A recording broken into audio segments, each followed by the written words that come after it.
الحمد لله والصلاة والسلام على رسول الله. أعوذ بالله من الشيطان الرجيم. بسم الله الرحمن الرحيم. رب اشرح لي صدري ويسر لي أمري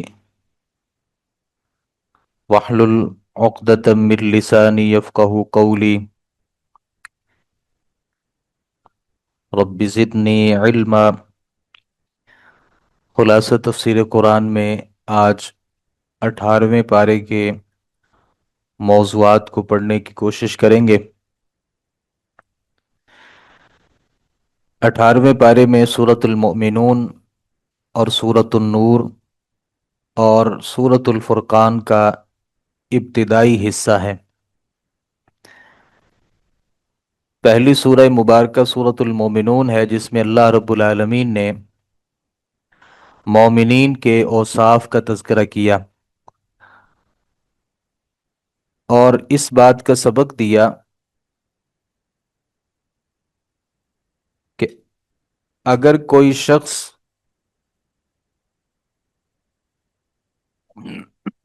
اپنے اندر ایمان کو جگہ دینا چاہتا ہے اور اگر کوئی آدمی چاہتا ہے کہ وہ سچے معنوں میں اللہ کے مومنین بندوں میں شامل ہو سکے، تو یہ سورہ مبارکہ اس کے لیے بہترین رہنمائی کا ذریعہ ہے. یزید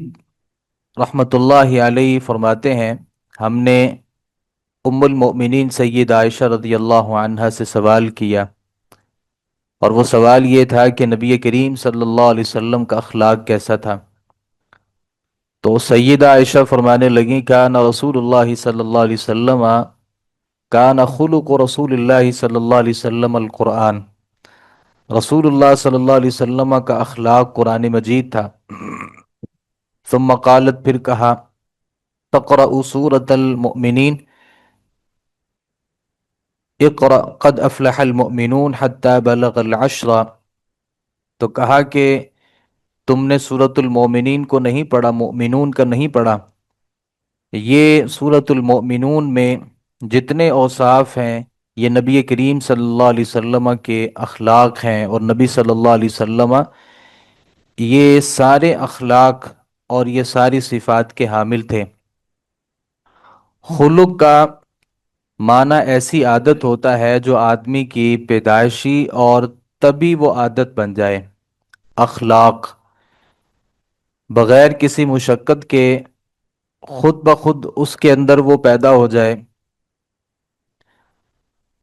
اللہ تعالیٰ نے مومنین کی صفات کا تذکرہ کرتے ہوئے سب سے پہلی جو صفت ہے اس کا تذکرہ کیا کہ قد افلح المؤمنون،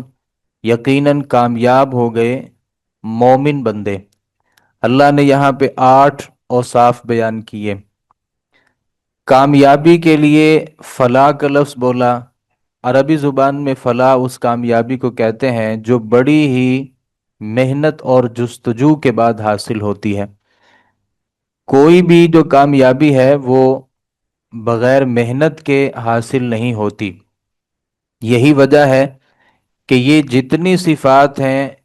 اگر کوئی آدمی ان صفات کو اپنانا چاہتا ہے تو لازمی بات یہ ہے کہ اسے بہت بڑی محنت کرنا پڑے گی اور بڑی جستجو کرنا پڑے گی. تو سب سے پہلی بات یہ ہے کہ افلح المؤمنون، مومن جو لوگ ہیں جن کے دل میں ایمان موجود ہے وہ کامیاب ہیں. الذین هم فی صلاتہم خاشعون، اور یہ وہی لوگ ہوتے ہیں جو اپنی نمازوں میں عاجزی انکساری اختیار کرنے والے ہیں. خشوع جو ہوتا ہے نماز میں، یہ نماز کی روح ہوتا ہے. خشوع کی بنیاد پر ہی ہماری نماز قبول ہوتی ہے، اور اسی کی بنیاد پر نماز جو ہے وہ انسان کی ضائع کر دی جاتی ہے. نبی کریم صلی اللہ علیہ وسلم نے فرمایا کہ ان الرجل لینصرف وما کتب له الا عشر صلاته تسعها سمنها سبعها سدسها. آدمی جب نماز پڑھ کے لوٹتا ہے نا تو اسے اپنی نماز کے ثواب کا کبھی 10واں حصہ ملتا ہے، کبھی 9واں حصہ ملتا ہے، کبھی 8واں، چھٹا، 5واں، چوتھا، تیسرا، اور کبھی اسے آدھا حصہ ملتا ہے۔ جیسے کوئی بچہ امتحان دیتا ہے اور پھر امتحان میں اس کے نمبر لگائے جاتے ہیں، ایسے ہی جب آدمی نماز پڑھتا ہے تو اللہ رب العالمین کی طرف سے اس کے نمبر لگائے جاتے ہیں، اور جس قدر خشوع خضوع کے ساتھ اس نے نماز پڑھی ہوتی ہے، اسی قدر اس کے جو نمبر ہیں وہ بڑھا چڑھا کے لکھے جاتے ہیں۔ اور نبی کریم صلی اللہ علیہ وسلم کے ایک صحابی کہا کرتے تھے کہ ایک وقت آئے گا تو کسی مسجد میں جائے گا اور نماز پڑھنے کے لیے لوگوں کو دیکھے گا، لا تری فیہا خاشعہ، کسی بندے کو بھی وہاں پہ خشوع کے ساتھ نماز پڑھتے ہوئے نہیں دیکھے گا۔ تو خشوع کے ساتھ نماز پڑھنا کیا ہوتا ہے؟ بندہ جب نماز پڑھے تو یہ سوچے کہ فَإِنَّهُ يُنَاجِي رَبَّهُ، بندہ اپنے رب سے سرگوشیاں کر رہے ہیں، اور یہ خیال ہونا چاہیے کہ میں جب بات کرتا ہوں نا، اللہ اس کا جواب مجھے دیتے ہیں۔ انسان جب الحمدللہ رب العالمین پڑھتا ہے تو اللہ اس کا جواب دیتے ہیں نا، حمدنی عبدی، میرے بندے نے میری تعریف کی ہے۔ جیسے جیسے انسان اللہ رب العالمین سے کوئی دعا کرتا ہے یا اللہ رب العالمین کی تعریف تحمید کرتا ہے، تو بسا اوقات اللہ رب العالمین بندے کو اس کا جواب بھی دیتے ہیں۔ تو اہل ایمان کی دوسری صفت یہ ہے کہ وہ نماز میں خشوع اختیار کرتے ہیں۔ اور تیسری صفت یہ ہے کہ والذین هم عن اللغو معرضون، وہ لوگ جو لغو کاموں سے منہ موڑنے والے ہیں، لغویات ان کی زندگی میں نہیں ہوتی۔ لغو کس چیز کو کہتے ہیں؟ جو بھی چیز یا جو بھی کام بے مقصد ہو، جس کا کوئی مقصد نہ ہو، وہ لغو ہوتا ہے۔ یعنی کوئی آدمی اپنا بلا وجہ وقت ضائع کرتا رہے تو وہ لغویات میں پڑا ہے۔ موبائل استعمال کرنے کی ضرورت نہیں ہے، ویسے ہی اس کے ساتھ لگا ہوا ہے، کبھی وہ فیس بک کو دیکھتا ہے، کبھی کسی چیز کو دیکھتا ہے، تو کبھی کسی چیز کو دیکھتا ہے۔ یہ ٹائم ضائع جو کیا جاتا ہے، یہ بھی لغویات ہیں۔ تو اللہ رب العالمین نے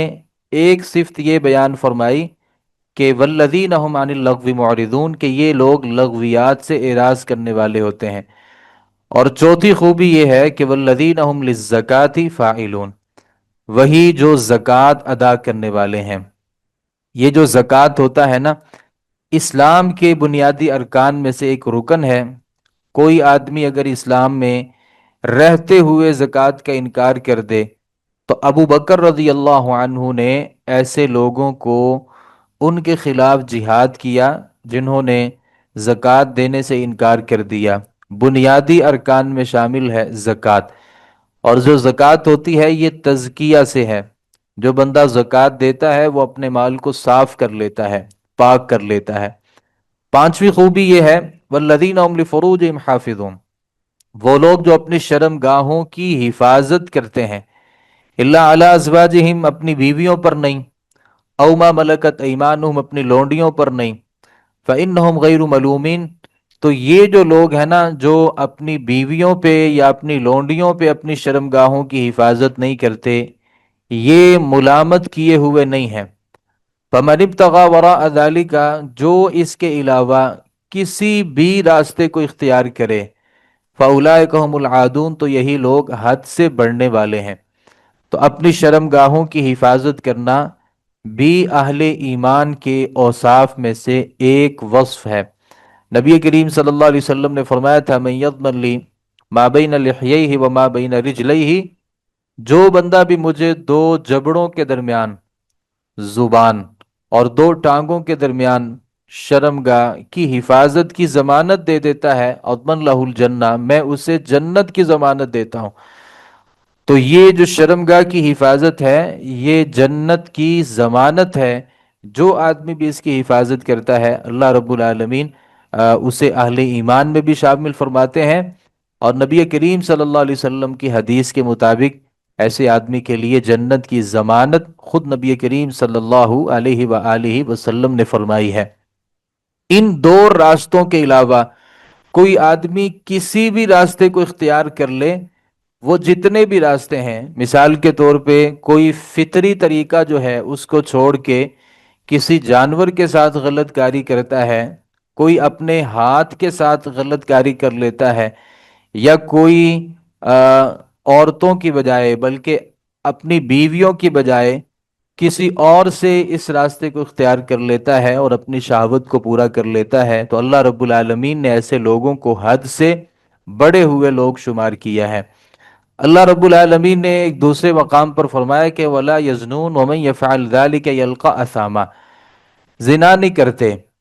اور جو بندہ بھی یہ گناہ کرے گا اسے بہت سخت قسم کا گناہ اللہ رب العالمین دیتے ہیں۔ چھٹی اور ساتویں ذمہ داری اور چھٹی اور ساتویں صفت کیا ہے؟ والذین هم لاماناتہم وعہدہم راعون، اپنی امانتوں اور اپنے وعدوں کا لحاظ رکھتے ہیں۔ امانتیں، میں اکثر کہا کرتا ہوں کہ امانت جو ہوتی ہے وہ ہم نے صرف یہی سمجھا کہ کوئی بندہ ہمارے پاس اپنے پیسے رکھوا دے تو وہ امانت ہوتی ہے۔ صرف امانت کا یہ مفہوم نہیں ہے۔ کوئی بندہ آپ سے بات کرتا ہے اور وہ بات وہ لوگوں سے چھپ چھپا کے آپ کے ساتھ کرتا ہے، وہ ایک راز ہوتا ہے، تو وہ بھی امانت ہے۔ آپ اس کی بات کو لوگوں کے سامنے بیان نہیں کریں گے۔ کسی نے آپ سے کوئی مشورہ کیا، المستشار مؤمنہ، مشورہ جو ہوتا ہے وہ بھی امانت ہوتا ہے، اس میں بھی آپ کو خیانت نہیں برتنی چاہیے۔ جتنی بھی چیزیں ہمارے پاس بطور امانت ہیں، نبی کریم صلی اللہ علیہ وسلم جب بھی گفتگو فرماتے تو آپ یہ الفاظ کہا کرتے تھے، لا ایمان لمن لا امانت لہ، اس شخص کا ایمان ہی نہیں ہے جس کے اندر امانت داری نہیں ہے، ولا دین لمن لا عہد لہ، اور اس دین کا، اس آدمی کا دین سے کوئی تعلق نہیں ہے جس بندے کی زندگی میں وعدے کی پاسداری نہیں ہے۔ اور آٹھویں جو صفت اللہ رب العالمین نے یہاں پہ بیان فرمائی اور جو آخری صفت ہے، والذین هم علی صلواتہم یحافظون، اللہ تعالیٰ فرماتے ہیں وہ لوگ جو اپنی نمازوں کی حفاظت کرتے ہیں، نماز کی حفاظت نہیں بلکہ نمازوں کی حفاظت، کیونکہ بعض لوگوں کے نزدیک چند چند نمازیں ہوتی ہیں۔ کوئی بندہ بڑے معمول کے مطابق اور بڑی روٹین سے فجر کی نماز پڑھتا ہے، باقی نمازیں نہیں پڑھتا۔ کوئی آدمی بڑی روٹین سے مغرب کی نماز پڑھتا ہے، کوئی عشاء کی نماز پڑھتا ہے، نہیں، اللہ رب العالمین نے یہاں ساری نمازوں کا تذکرہ کیا کہ وہ ساری نمازوں کی حفاظت کرتے ہیں۔ نمازیں صرف نہیں پڑھتے، یعنی نمازیں پڑھتے نہیں ہیں بلکہ ان کو حفاظت کے ساتھ ان کی ادائیگی کرتے ہیں۔ تو نماز کی جو حفاظت ہوتی ہے، سب سے پہلی تو بات اس میں باجماعت نماز ہوتی ہے، یعنی جو آدمی باجماعت نماز پڑھتا ہے وہ نماز کی حفاظت کر رہا ہے، طہارت کا خیال کرتا ہے، نماز پوری شرائط کے ساتھ اور پورے آداب کے ساتھ اس نماز پڑھتا ہے۔ اللہ رب العالمین نے ایک مقام پر فرمایا فَوَيْلٌ لِّلْمُصَلِّينَ الَّذِينَ هُمْ عَنْ صَلَاتِهِمْ سَاهُونَ، نمازیوں کے لیے بڑی ہلاکت ہے جو اپنی نماز سے غافل ہیں۔ الذین هم یراؤون، وہ لوگ جو دکھلاوا کرتے ہیں ان کے لیے بھی ہلاکت۔ اللہ تعالیٰ نے یہ سارے اوصاف بیان کرنے کے بعد، یہ 8 اوصاف بیان کرنے کے بعد اللہ تعالیٰ فرماتے ہیں اولئک هم الوارثون، یہی لوگ ہیں جو اللہ کی جنت کے وارث ہیں۔ اور وہ جنت کون سی؟ الذین یرثون الفردوس، وہ فردوس کے وارث ہوں گے، ہم فیہا خالدون، وہ اس میں ہمیشہ ہمیشہ رہیں گے۔ تو اللہ تعالیٰ نے یہ اوصاف جو بیان فرمائے، یہ تمام کے تمام جو اوصاف ہیں میرے اندر، کم از کم یہ میرے اندر اوصاف ہونے چاہیے تاکہ اللہ رب العالمین ہمیں بھی مومنین میں شامل فرمائے، جن مومنین کا تذکرہ اللہ رب العالمین نے یہاں فرمایا اور جن کی عملی تصویر سید عائشہ رضی اللہ عنہ کے بقول ہمارے نبی کریم صلی اللہ علیہ وآلہ وسلم تھے۔ اللہ تعالیٰ نے اس کے برعکس دنیا پرست، مال و دولت والے، عیش و عشرت والے، اور ان ساری چیزوں کو اپنے لیے جو کامیابی سمجھتے ہیں نا، مال کو، دنیا کو، مال کے جمع کرنے کو اور دنیا کی رنگینی کو، جو سمجھتے ہیں کہ یہ ہمارے لیے کامیابی کا ایک بڑا ذریعہ ہے، تو اللہ تعالیٰ نے آگے ان کا تذکرہ کیا، ام یحسبون انما نمدہم بہ من مال و بنین نسارع لهم فی الخیرات بل لا یشعرون، کیا وہ گمان کرتے ہیں کہ ہم مال اور بیٹوں میں سے جن چیزوں کے ساتھ ان کی مدد کر رہے ہیں ان کے ذریعے ہم انہیں بھلائیاں دینے میں جلدی کر رہے ہیں، یعنی جن لوگوں نے یہ سمجھا کہ ہمارے پاس بیٹے بھی زیادہ ہیں، مال بھی زیادہ ہے، تو اس کا مطلب یہ کہ اللہ نے ہمیں بھلائیاں دے دی۔ اللہ کہتے ہیں جو مال کو، زیادہ بیٹوں کو اپنے لیے بھلائی سمجھتے ہیں نا، لا یشعرون، انہیں پتہ ہی نہیں ہے، ان الذین هم من خشیت ربهم مشفقون، بھلائیاں پتہ کن کے لیے ہیں؟ ان لوگوں کے لیے جو اپنے رب کے خوف سے ڈرنے والے ہیں۔ والذین یؤتون والذین هم بآیات ربهم یؤمنون، بھلائیاں اور کامیابیاں ان کے لیے ہیں جو اپنے رب کی آیات کے اوپر یقین رکھتے ہیں، ایمان لاتے ہیں۔ والذین هم بربهم لا یشرکون، بھلائیاں اور کامیابیاں ان کے لیے ہیں جو اپنے اللہ کے ساتھ کسی کو شریک نہیں بناتے۔ والذین یؤتون ما آتوا وقلوبهم وجلۃ الی ربهم وجلۃ انہم الی ربهم راجعون۔ اور آگے اللہ رب العالمین فرماتے ہیں کہ انہوں نے جو کچھ دیا اس حال میں دیتے ہیں کہ ان کے دل ڈرنے والے ہوتے ہیں۔ یعنی اللہ کے راستے میں اگر پیسہ دیتے ہیں، اللہ کے راستے میں اپنا وقت دیتے ہیں، کسی چیز کو اللہ کے راستے میں خرچ کرتے ہیں، ان کے دل ڈر رہے ہوتے ہیں کہ اللہ رب العالمین اس کو شرف قبولیت سے نوازے،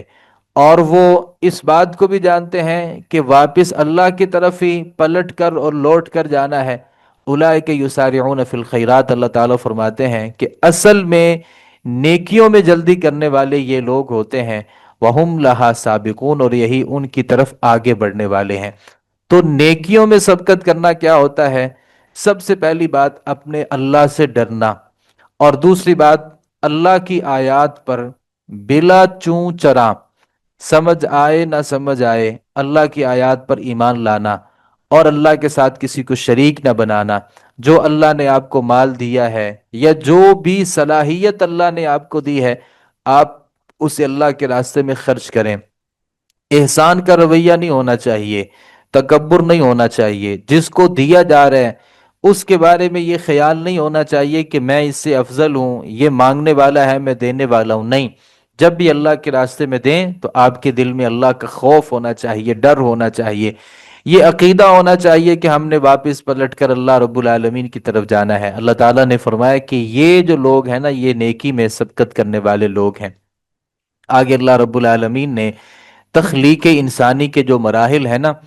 ان کو اللہ رب العالمین نے یہاں پہ بیان فرمایا۔ لقد خلقنا الانسان من سلالۃ من طین، اللہ تعالیٰ فرماتے ہیں ہم نے انسان کو حقیر مٹی کے خلاصے سے پیدا کیا۔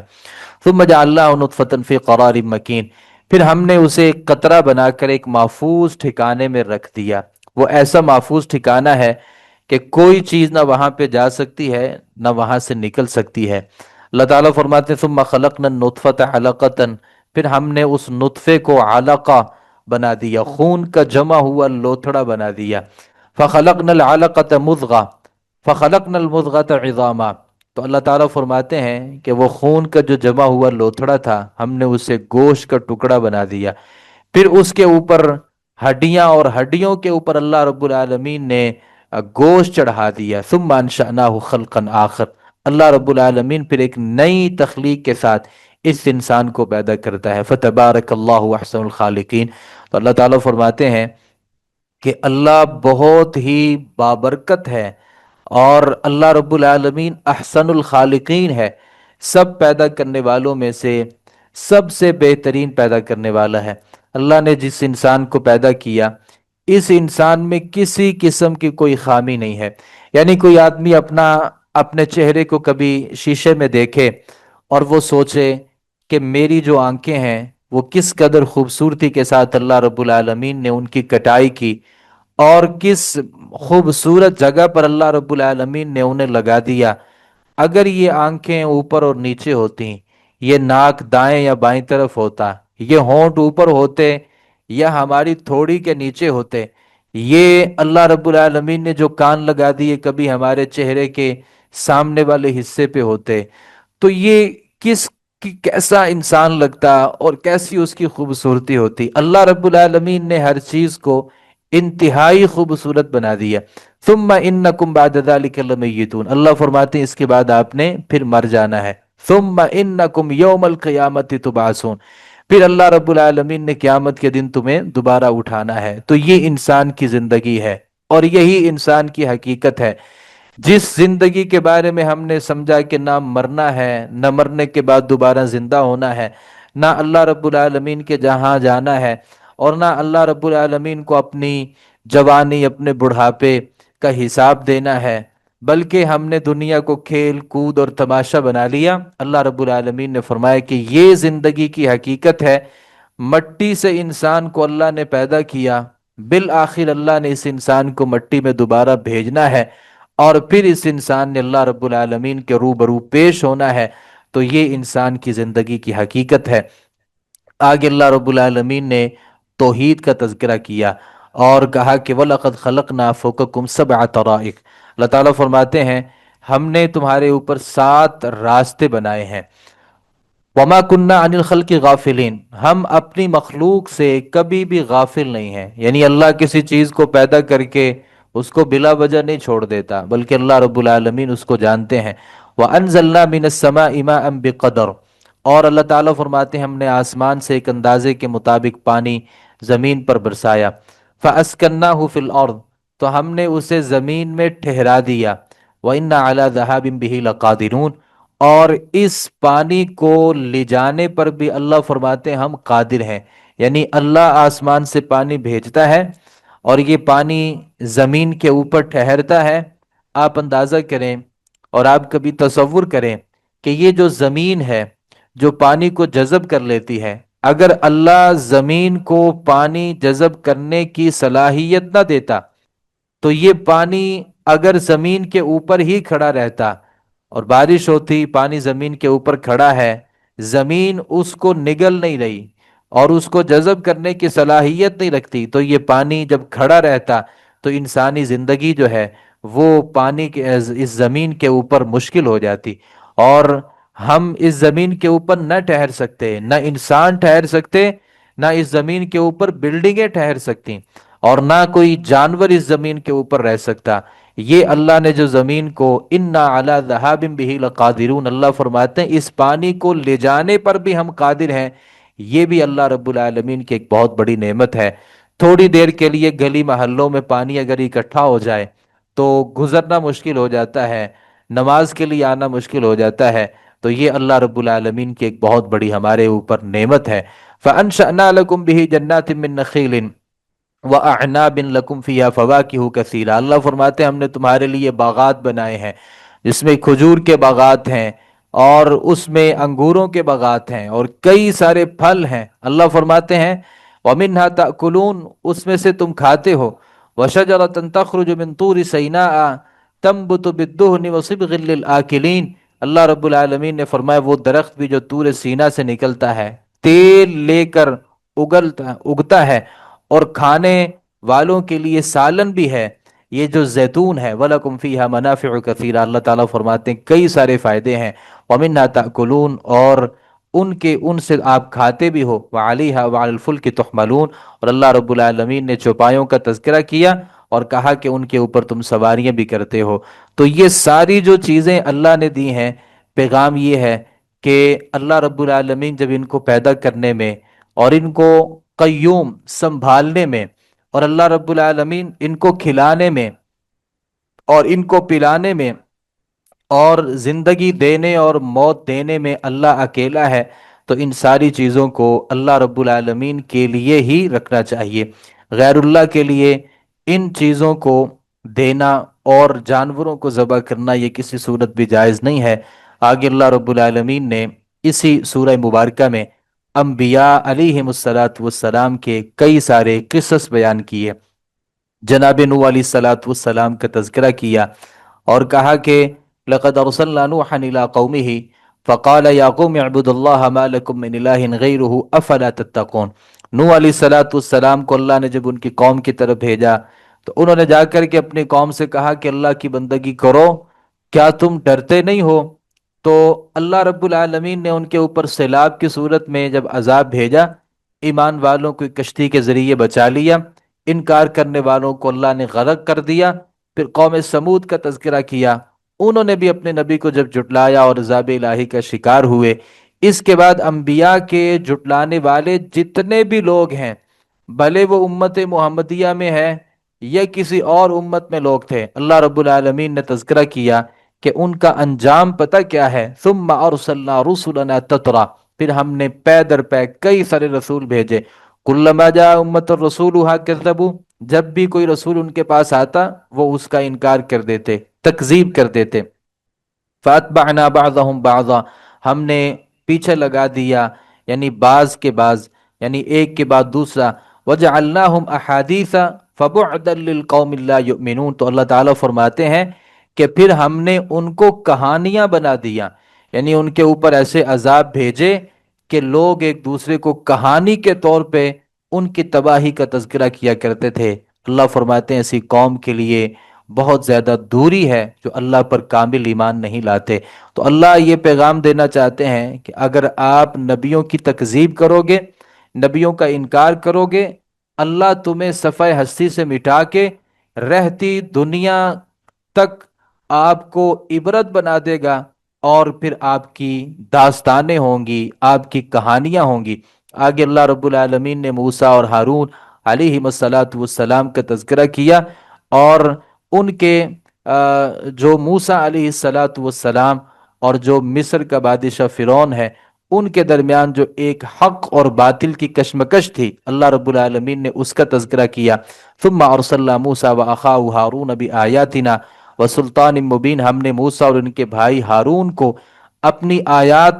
اور واضح غلبہ دے کر کے بھیجا، الی فرعون وملئہ، فرعون کی طرف، سرداروں کی طرف، فاستکبروا، انہوں نے تکبر کیا، وکانوا قوما عالین، اللہ فرماتے ہیں وہ بڑے ہی سرکش لوگ تھے، فقالوا، انہوں نے کہا، انؤمن لبشرین مثلنا، کیا ہم اپنے جیسے ہی بشر کے اوپر ایمان لائیں، وقومہما لنا عابدون، جبکہ ان کے جو بندے ہیں وہ ہمارے غلام ہیں، فکذبوہما، اللہ تعالیٰ فرماتے ہیں جب لوگوں نے ان کو جھٹلا دیا، فکانوا من المہلکین، تو وہ ہلاک ہوئے جو لوگ تھے اللہ تعالیٰ فرماتے ہیں ان میں سے ہو گئے۔ آگے اللہ رب العالمین نے تذکرہ کیا، اور تذکرہ انتہائی اہمیت کا حامل ہے، اور جس بات کو اللہ رب العالمین نے یہاں پہ بیان کیا ہے وہ بات بھی بڑی اہمیت کی حامل ہے۔ اور اللہ رب العالمین نے رسولوں کو مخاطب کر کے کہا، یا ایہا الرسل، اے رسولو، کلوا من الطیبات وعملوا صالحا، آپ پاکیزہ چیزیں جو ہے نا وہ کھاؤ، وعملوا صالحا، اچھے کام کرو، انی بما تعملون علیم، تم جو کرتے ہو میں اسے جاننے والا ہوں۔ آپ نے پاکیزہ چیز کھانی ہے، پاکیزہ چیز کھانے کا مطلب حلال چیز کھانی ہے، حرام نہیں کھانا۔ یہ سورۃ المومنون ہے، اور مومنون میں اللہ رب العالمین نے اہل ایمان کی صفات کا تذکرہ کیا، اور اہل ایمان کی صفات یہ ہوتی ہیں کہ وہ کبھی حرام نہیں کھاتے، اور آگے اللہ رب العالمین نے تذکرہ کیا وَعْمَلُوا صَالِحًا، اچھے اچھے کام کرو۔ تو یہاں علماء نے لکھا ہے کہ اچھے کام کی توفیق صرف اسی آدمی کو مل سکتی ہے جو حلال کھاتا ہے، اور جو آدمی مال حرام کھاتا ہے اسے کبھی بھی اچھے کاموں کی توفیق نہیں ہوتی، وہ کبھی بھی نیک کام نہیں کر سکتا، کیونکہ اس بندے کی جو غذا ہے نا وہ حرام ہے، اور حرام اس کے جسم کا حصہ بن چکا ہے، یعنی اس کے جسم کو جو غذا دی گئی ہے وہ مال حرام کی ہے۔ اب یہ جو حرام خور ہوتا ہے یہ اللہ سے ڈرنے والا نہیں ہوتا، اس کے دل میں اللہ کا ڈر پیدا ہی نہیں ہوتا، وہ کبھی بھی اللہ کی بندگی اور اطاعت والے راستے کو اختیار ہی نہیں کرتا، کیونکہ اس کی طبیعت میں حرام کو کھانا ہے۔ تو اللہ رب العالمین نے فرمایا کہ رسولوں تم نے بھی حلال کھانا ہے۔ تو اگر یہاں اللہ رسولوں کو اتنی بڑی بات کر سکتے ہیں کہ رسولوں تم نے حلال کھانا ہے، تو عام لوگوں کو تو بالاولیٰ اس کی نصیحت ہے، اور عام لوگوں کو تو اس سے بطور خاص نصیحت حاصل کرنی چاہیے کہ جو حرام ہوتا ہے۔ اچھا حرام کیا ہوتا ہے؟ حرام جن چیزوں کو اللہ رب العالمین نے حرام کر دیا، مثال کے طور پہ یہ جو جانوروں میں کچھ جانور حرام ہیں، پرندوں میں کچھ یہ جانور کچھ حرام ہیں، کچھ جو چوپائے ہیں یہ حرام ہیں، کچھ پرندوں میں سے چیزوں کو اللہ نے حرام کر دیا ہے۔ یہ حرام جو چیزیں ہیں نا یہ متعین ہیں، البتہ حلال کی صورت میں دکھنے والا جو حرام ہوتا ہے نا یہ لوگوں کو نظر نہیں آتا، یعنی جو رشوت کے پیسے ہوتے ہیں، اب پیسے تو حلال ہی ہیں لیکن وہ رشوت کے ہیں لہذا وہ حرام ہو جاتے ہیں۔ اسی طریقے سے میں لوگوں سے جب جھوٹ بول کے اپنی چیز کو فروخت کرتا ہوں اور جو پیسے حاصل کرتا ہوں وہ میرے لیے حرام ہوتے ہیں، لیکن نظر وہ حلال آتے ہیں اور حلال کی صورت میں وہ ہمارے پاس ہوتے ہیں، حقیقت میں وہ حرام ہوتے ہیں۔ ہم نے جو اپنے رشتہ داروں کے حصے مارے ہوتے ہیں جائیدادوں میں، اور وہ حصے جب ہم اپنی زندگی میں ان کو استعمال کر رہے ہوتے ہیں، اب دکھنے میں تو وہ حلال ہوتے ہیں لیکن حقیقت میں وہ حرام ہوتے ہیں، تو اللہ رب العالمین نے فرمایا کہ آپ نے حلال کھانا ہے اور اچھے کام کرنے ہیں۔ آگے اللہ رب العالمین نے تذکرہ کیا اس دنیا میں جتنے بھی اللہ نے نبی بھیجے ہیں، رسول بھیجے ہیں، ان کے درمیان آپس میں کسی قسم کا کوئی اختلاف نہیں تھا، یعنی نو علیہ السلام سے لے کے ہمارے نبی صلی اللہ علیہ وسلم تک جتنے بھی انبیاء تھے وہ تمام کے تمام ایک ملت کو ماننے والے تھے۔ وَإِنَّ هَذِهِ أُمَّتُكُمْ أُمَّةً وَاحِدَةً وَأَنَا رَبُّكُمْ فَاتَّقُونَ۔ اللہ تعالیٰ فرماتے ہیں یہ جو تمہاری امت ہے نا، یہ ایک ہی امت ہے، میں تمہارا رب ہوں اور تم نے میری بندگی کرنی ہے۔ فَتَقَطَّعُوا أَمْرَهُمْ بَيْنَهُمْ زُبُرًا كُلُّ حِزْبٍ بِمَا لَدَيْهِمْ فَرِحُونَ۔ تو اللہ تعالیٰ فرماتے ہیں پھر لوگ اپنے معاملے میں آپس میں کئی گروہوں میں ٹکڑے ٹکڑے ہو گئے، اور ہر گروہ کے جو لوگ ہیں نا ان کے پاس جو دلائل ہیں، جو ان کا دین ہے، جو ان کا مسلک ہے، جو ان کا مذہب ہے، وہ اپنے ان دلیلوں پہ بڑے خوش ہیں، حالانکہ ان کو خوش ہونے کے بجائے اپنے ان معاملات میں تحقیق کرنے کی ضرورت ہے۔ تو کوئی آدمی جہاں لگا ہے اگرچہ وہ وہاں بڑا خوش بھی ہے، لیکن اسے ضرورت ہے اس بات کی کہ میں اپنے اس راستے کو نبی کریم صلی اللہ علیہ وسلم کے راستے کے ساتھ ٹیلی کر کے دیکھوں، اگر تو موافق ہے تو مجھے خوش رہنا چاہیے، اور اگر یہ اللہ کے نبی صلی اللہ علیہ وسلم کے قول اور فعل سے تضاد ہے میرے اس عقیدے میں یا میرے اس راستے یا میرے اس مسلک میں، تو پھر مجھے اپنی اصلاح کرنے کی ضرورت ہے۔ آگے اللہ رب العالمین نے مشرکین عرب سے خطاب کیا اور کہا کہ وَإِنَّ هَذِهِ أُمَّتُكُمْ أُمَّةً وَاحِدَةً وَأَنَا رَبُّكُمْ فَاتَّقُونَ فَتَقَطَّعُوا أَمْرَهُمْ بَيْنَهُمْ زُبُرًا كُلُّ حِزْبٍ بِمَا لَدَيْهِمْ فَرِحُونَ۔ داعی اسلام جو ہوتا ہے، جو انبیاء علیہم الصلاۃ والسلام کے وارث ہیں، جو دین کے داعی ہیں، علماء ہیں، اور جو نصیحت کرتے ہیں، اور لوگوں کی جو اصلاح کی ذمہ داری جن علماء کے کندھوں کے اوپر اللہ رب العالمین نے رکھی ہے، ان کی ذمہ داری کیا ہوتی ہے؟ ادفع باللتی ہی احسن۔ اللہ تعالیٰ فرماتے ہیں کہ ان کی ذمہ داری یہ ہے کہ اس طریقے سے برائی کو ہٹا جو سب سے اچھا ہے۔ اگر کسی بندے کے اندر خامی ہے تو آپ اس کو اچھے طریقے سے نصیحت کریں، آپ کی گفتگو میں اور آپ کے لہجے میں نرمی ہونی چاہیے، اور ایسا انداز ہونا چاہیے کہ جو اس برائی کو دور کرنے کا دور کرنے میں جس کا ایک بہت بڑا کردار ہے۔ اگر کسی عالم کی کوئی بندہ بات نہیں مانتا تو وہ یہ سمجھے کہ وہ عالم ہی غلط ہے، ہو سکتا ہے کہ اس کے اندر بھی غلطی ہو، لیکن ضروری نہیں ہے کہ وہ عالم یا اس کا انداز غلط ہے۔ دیکھیں، میں کتنا مرضی بڑا عالم بن جاؤں، اللہ کے نبی صلی اللہ علیہ وسلم سے بڑھ کے نہ عالم ہو سکتا ہوں نہ داعی ہو سکتا ہوں، لیکن نبی کریم صلی اللہ علیہ وسلم کی جو دعوت تھی کبھی بھی ابو جہل نے اسے قبول نہیں کیا، کبھی بھی عتبہ شیبہ نبی کریم صلی اللہ علیہ وسلم کی دعوت سے متاثر نہیں ہوا۔ بڑے بڑے جو کافر تھے اور مشرکین تھے، اللہ کے نبی صلی اللہ علیہ وسلم نے ان کو بڑی دعوت دی، انہوں نے قبول نہیں کیا، اور نوح علیہ السلام جو تھے اپنی قوم کو دعوت دی، اور دعوت کے کتنے پینترے بدلے۔ رب انی دعوت قومی لیلا و نہارا، اے میرے رب میں نے اپنی قوم کو دن رات دعوت دی ہے، میں نے ان کو چھپ کر کے بھی دعوت دی ہے، اعلانیہ بھی ان کو دعوت دی ہے، الگ میں مل کے ان کو دعوت دی ہے اور سمجھایا ہے، سارے لوگوں کے سامنے ایک عمومی نصیحت کر کے بھی ان کو سمجھایا ہے۔ لوگ ماننے کے لیے تیار ہی نہیں ہیں، تو ضروری نہیں ہوتا کہ اگر کوئی نہیں مانتا تو اس میں قصور عالم کا ہی ہوتا ہے۔ یہ اگر یہی ہے تو انبیاء علیہم الصلاۃ والسلام کی بھی بہت سی دعوتوں کو لوگوں نے قبول نہیں کیا۔ البتہ یہ ہے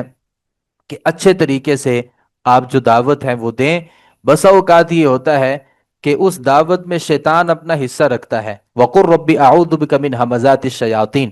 آپ ساتھ اللہ رب العالمین سے یہ دعا بھی کرتے رہیں کہ اے میرے رب، میں شیطانوں کی اکساہٹوں سے تیری پناہ میں آتا ہوں، وَأَعُوذُ بِكَ رَبِّ أَن يَحْضُرُونَ، اور اللہ میں اس بات سے بھی تیری پناہ میں آتا ہوں کہ جو شیطان ہے نا وہ میرے پاس آ جائیں اور مجھے نقصان پہنچائیں، مجھے غصہ دلائیں، میں دل برداشتہ ہو جاؤں، اور جو دعوت کا ایک ذریعہ ہے وہ کسی وجہ سے رک جائے۔ تو اللہ رب العالمین نے یہاں اس بات کا تذکرہ کیا۔ آگے اللہ رب العالمین نے اس سورہ مبارکہ کا جہاں اختتام کیا ہے، آخر میں جا کے اللہ رب العالمین نے میدان محشر کی کا ایک منظر کھینچا ہے۔ فَإِذَا نُفِخَ فِي الصُّورِ فَلَا أَنْسَابَ بَيْنَهُمْ يَوْمَئِذٍ وَلَا يَتَسَاءَلُونَ، جب سور میں پھونکا جائے گا تو اس دن ان کے درمیان نہ کوئی رشتے ہوں گے اور نہ وہ ایک دوسرے کو پوچھیں گے، یعنی کوئی بندہ کسی کے بارے میں نہیں پوچھے گا کہ فلاں میرا بیٹا تھا، فلاں میرا رشتہ دار تھا، فلاں میرا بھائی تھا، کوئی کسی کے بارے میں سوال نہیں کرے گا۔ فمن ثقلت موازینہ، وجہ یہ ہے کہ ہر کسی کو اپنی پڑی ہوگی، اور جس کے میزان بھاری ہو جائیں گے یہی کامیاب لوگ ہیں، اور جن کے نیکیوں کے پلڑے اور ترازو جو ہیں وہ ہلکے ہو جائیں گے، فَأُولَٰئِكَ الَّذِينَ خَسِرُوا أَنفُسَهُمْ، اللہ تعالیٰ فرماتے ہیں یہی لوگ ہیں جنہوں نے اپنی جانوں کو نقصان میں رکھا ہے۔ فی جہنم خالدون، یہ جہنم میں ہمیشہ رہیں گے۔ تلفح وجوہہم النار وہم فیہا کالحون، ان کے چہروں کو آگ جھلسائے گی اور وہ اس میں تیوری چڑھانے والے ہوں گے۔ اللہ فرماتے ہیں ان سے اس وقت کہا جائے گا الم تکن آیاتی تتلا علیکم، کیا تمہارے پاس میری آیتیں نہیں آئی تھیں؟ کیا میری نصیحتیں نہیں آئی تھیں؟ کیا نبی نہیں آیا تھا؟ کیا میں نے آسمانی کوئی کتاب نہیں بھیجی تھی؟ یا علماء تمہاری زندگی میں نہیں آئے تھے؟ فَكُنْتُمْ بِهَا تُكَذِّبُونَ، تم تو انہیں جھٹلا دیا کرتے تھے، لہٰذا آج تمہارے لیے ہمارے پاس صرف اور صرف بھڑکتی ہوئی آگ کے علاوہ کوئی اور صورت نہیں ہے۔ آگے اللہ رب العالمین نے سورۃ النور کو ذکر کیا ہے۔ سورۃ النور جو ہے یہ مدنی صورت ہے۔ نبی کریم صلی اللہ علیہ وسلم جب مدینہ میں تشریف لائے تھے تو ایک مضبوط اسلامی ریاست کو قائم کرنے کی ضرورت تھی، اور جس میں خاص طور پہ آئلی زندگی جو ہے، انسان کی جو گھریلو زندگی ہے اس کو ڈسکس کرنے کی ضرورت تھی، کیونکہ جب گھر بہتر ہوتا ہے پھر معاشرہ بہتر ہوتا ہے، جب گھر بہتر ہوتے ہیں اور پھر جو معاشرہ ہوتا ہے، سوسائٹی ہوتی ہے، اس میں بہتری آتی ہے۔ نبی کریم صلی اللہ علیہ وسلم نے جو ایک غزوہ بنو مستلق جو تھا، جو 6 ہجری میں ہوا، اس غزوے سے واپسی پر ایک واقعہ پیش آ گیا تھا، اور آپ سب جانتے ہیں کہ سیدہ عائشہ رضی اللہ عنہا کے اوپر جو الزام لگایا تھا صفوان رضی اللہ عنہ کے حوالے سے، تو اس موقع پر اللہ رب العالمین نے اس سورہ مبارکہ کو نازل کیا تھا۔ مختصر یہ ہے کہ سیدہ عائشہ رضی اللہ عنہا جو تھیں وہ غزوے سے واپسی راستے پر تھیں اور ایک جگہ پہ پڑاؤ ڈالا، تو نبی کریم صلی اللہ علیہ وسلم جب صبح ہوئی تو سیدہ قضاء حاجت کے لیے گئی تھیں، تو وہ ذرا دور نکل گئیں، تو جو اس سواری کے اوپر جو کجاوا تھا اس کو اٹھانے والے تھے، انہوں نے یہ سمجھا کہ سیدہ عائشہ رضی اللہ عنہا اس کے اندر موجود ہیں، اور سیدہ عائشہ رضی اللہ عنہا انتہائی دبلی پتلی تھیں، اندازہ نہیں ہو سکا کہ وہ اس میں موجود ہیں یا موجود نہیں ہیں، تو ان کا ہار بھی گم چکا تھا، تو وہ پیچھے رہ گئیں، اور قافلہ وہاں سے چل نکلا، اور سید عائشہ رضی اللہ عنہا وہیں پہ رہ گئیں اور وہ انتظار کرتی رہیں۔ اسی دوران ان کو نیند آ گئی۔ نبی کریم صلی اللہ علیہ وسلم کا طریقہ یہ تھا کہ آپ جب سفر میں ہوتے اور قافلہ ہوتا، کچھ لوگوں کی پیچھے ذمہ داری لگاتے کہ اگر قافلے کی کوئی چیز گری پڑی ہے تو وہ اس کو اٹھا کر کے لوگوں تک پہنچا دیں، یا کوئی آدمی پیچھے رہ جائے تو وہ اس کو اپنے حوالے لے لیں اور بعد میں اسے قافلے والوں میں شامل کر دیں۔ تو یہ صفوان رضی اللہ عنہ نے جب سیدہ عائشہ رضی اللہ عنہا کو دیکھا کہ وہ وہاں پہ لیٹی تھیں اور حالت نیند میں تھیں، تو انہوں نے اپنی زبان سے انا للہ و انا الیہ راجعون پڑھا، سیدہ بیدار ہوئیں، اور انہوں نے اپنے اونٹ کو بٹھایا، اور سید عائشہ رضی اللہ عنہا جو تھیں وہ ان کے اوپر سوار ہو گئیں۔ تو انہوں نے سید عائشہ رضی اللہ عنہا کو اس لیے پہچان لیا کیونکہ آیات حجاب سے پہلے انہوں نے سید عائشہ رضی اللہ عنہا کو دیکھا ہوا تھا، اس لیے وہ پہچان گئے۔ اور نبی کریم صلی اللہ علیہ وسلم کے پاس سید عائشہ رضی اللہ عنہا کو لے گئے۔ اب جب مدینہ پہنچے تو منافقین نے دیکھا کیا کہ صفوان ہاتھ میں مہار پکڑے ہیں اونٹ کی، اور سید عائشہ رضی اللہ عنہ اس کے اوپر براجمان ہے۔ تو انہوں نے ایک پروپیگنڈا کیا، اور سید عائشہ رضی اللہ عنہ کا جو کردار ہے اس کے حوالے سے انہوں نے کچھ ایسی نازیبا باتیں کی جو کسی بھی مومنہ، عام مومنوں کی عورتوں میں سے کسی عورت کے بارے میں جو باتیں نہیں کرنی چاہیے تھیں، وہ انہوں نے ام المومنین سید عائشہ رضی اللہ عنہ کے بارے میں وہ باتیں کی۔ اللہ رب العالمین نے اس موقع پر یہ سورہ مبارکہ جو ہے یہ نازل فرمائی۔ سب سے پہلے اس بات کا ذکر کیا کہ جو بھی الزانیۃ والزانی فجلدوا کل واحد منہما مئۃ جلدہ،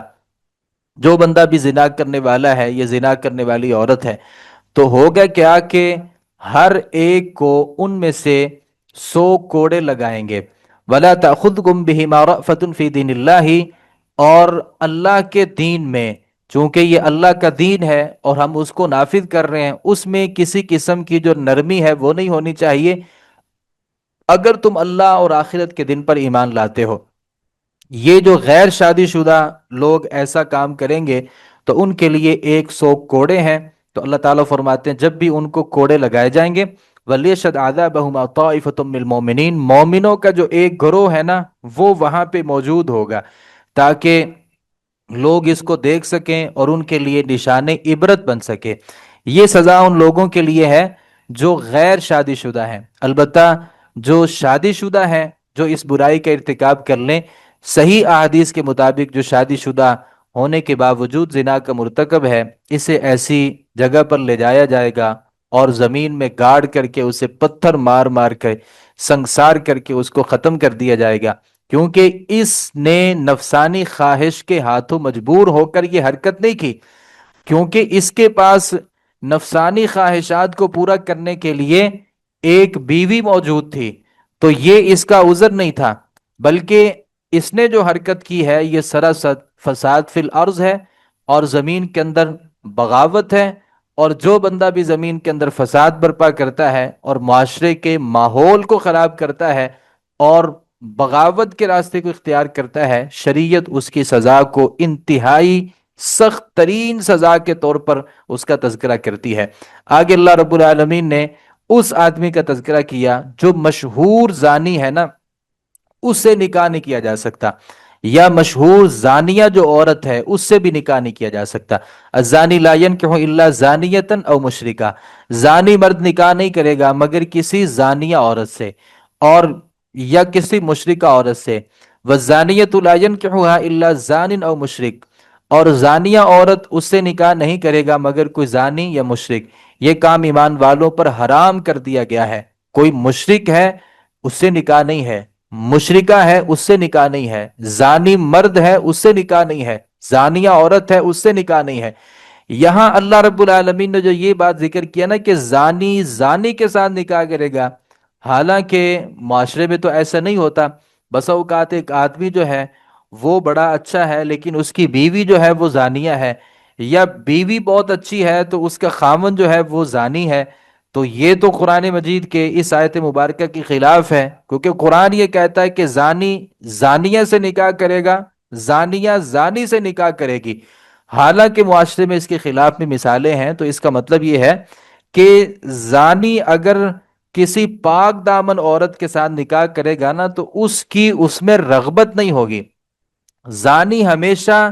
زانیہ کو ہی پسند کرے گا، اور جو زانیہ ہے وہ ہمیشہ زانی کو پسند کرے گی، اور چونکہ ان کی آپس میں طبیعتیں موافق ہوتی ہیں اور یہ ایک دوسرے کو اس لیے، کیونکہ گندا آدمی کسی اچھے بندے کو پسند نہیں کر سکتا اور اچھا بندہ کبھی بھی کسی گندے بندے کو پسند نہیں کر سکتا، البتہ دو اچھے لوگ ایک دوسرے کو آپس میں پسند کرتے ہیں اور دو گندے لوگ آپس میں ایک دوسرے کو پسند کرتے ہیں، کیونکہ دونوں کی طبیعت میں گندگی ہوتی ہے۔ لہٰذا اگر کسی زانیہ کی اچھے آدمی سے شادی کر بھی جائے تو بسا اوقات نبھا نہیں ہوتا، یا کسی زانی کا اچھی عورت کے ساتھ نکاح کر بھی دیا جائے تو نبھا بسا اوقات اس لیے نہیں ہوتا کیونکہ وہ اپنی جگہ پر گندا ہے اور یہ اپنی جگہ پر صاف ہے، یا یہ اپنی جگہ پر گندی ہے وہ اپنی جگہ پر صاف ہے، لہذا ان کی جو موافقت ہے وہ بسا اوقات نہیں ہوتی۔ آگے اللہ رب العالمین نے تذکرہ کیا کہ پاک دامن جو عورتیں ہیں نا، ان کے اوپر بلا وجہ تہمت لگانا یہ حرام ہے۔ والذین یرمون المحصنات ثم لم یأتوا بأربعة شہداء فاجلدوهم 80 جلدہ۔ اللہ تعالیٰ فرماتے ہیں وہ لوگ جو پاک دامن عورتوں پر تہمت لگائیں،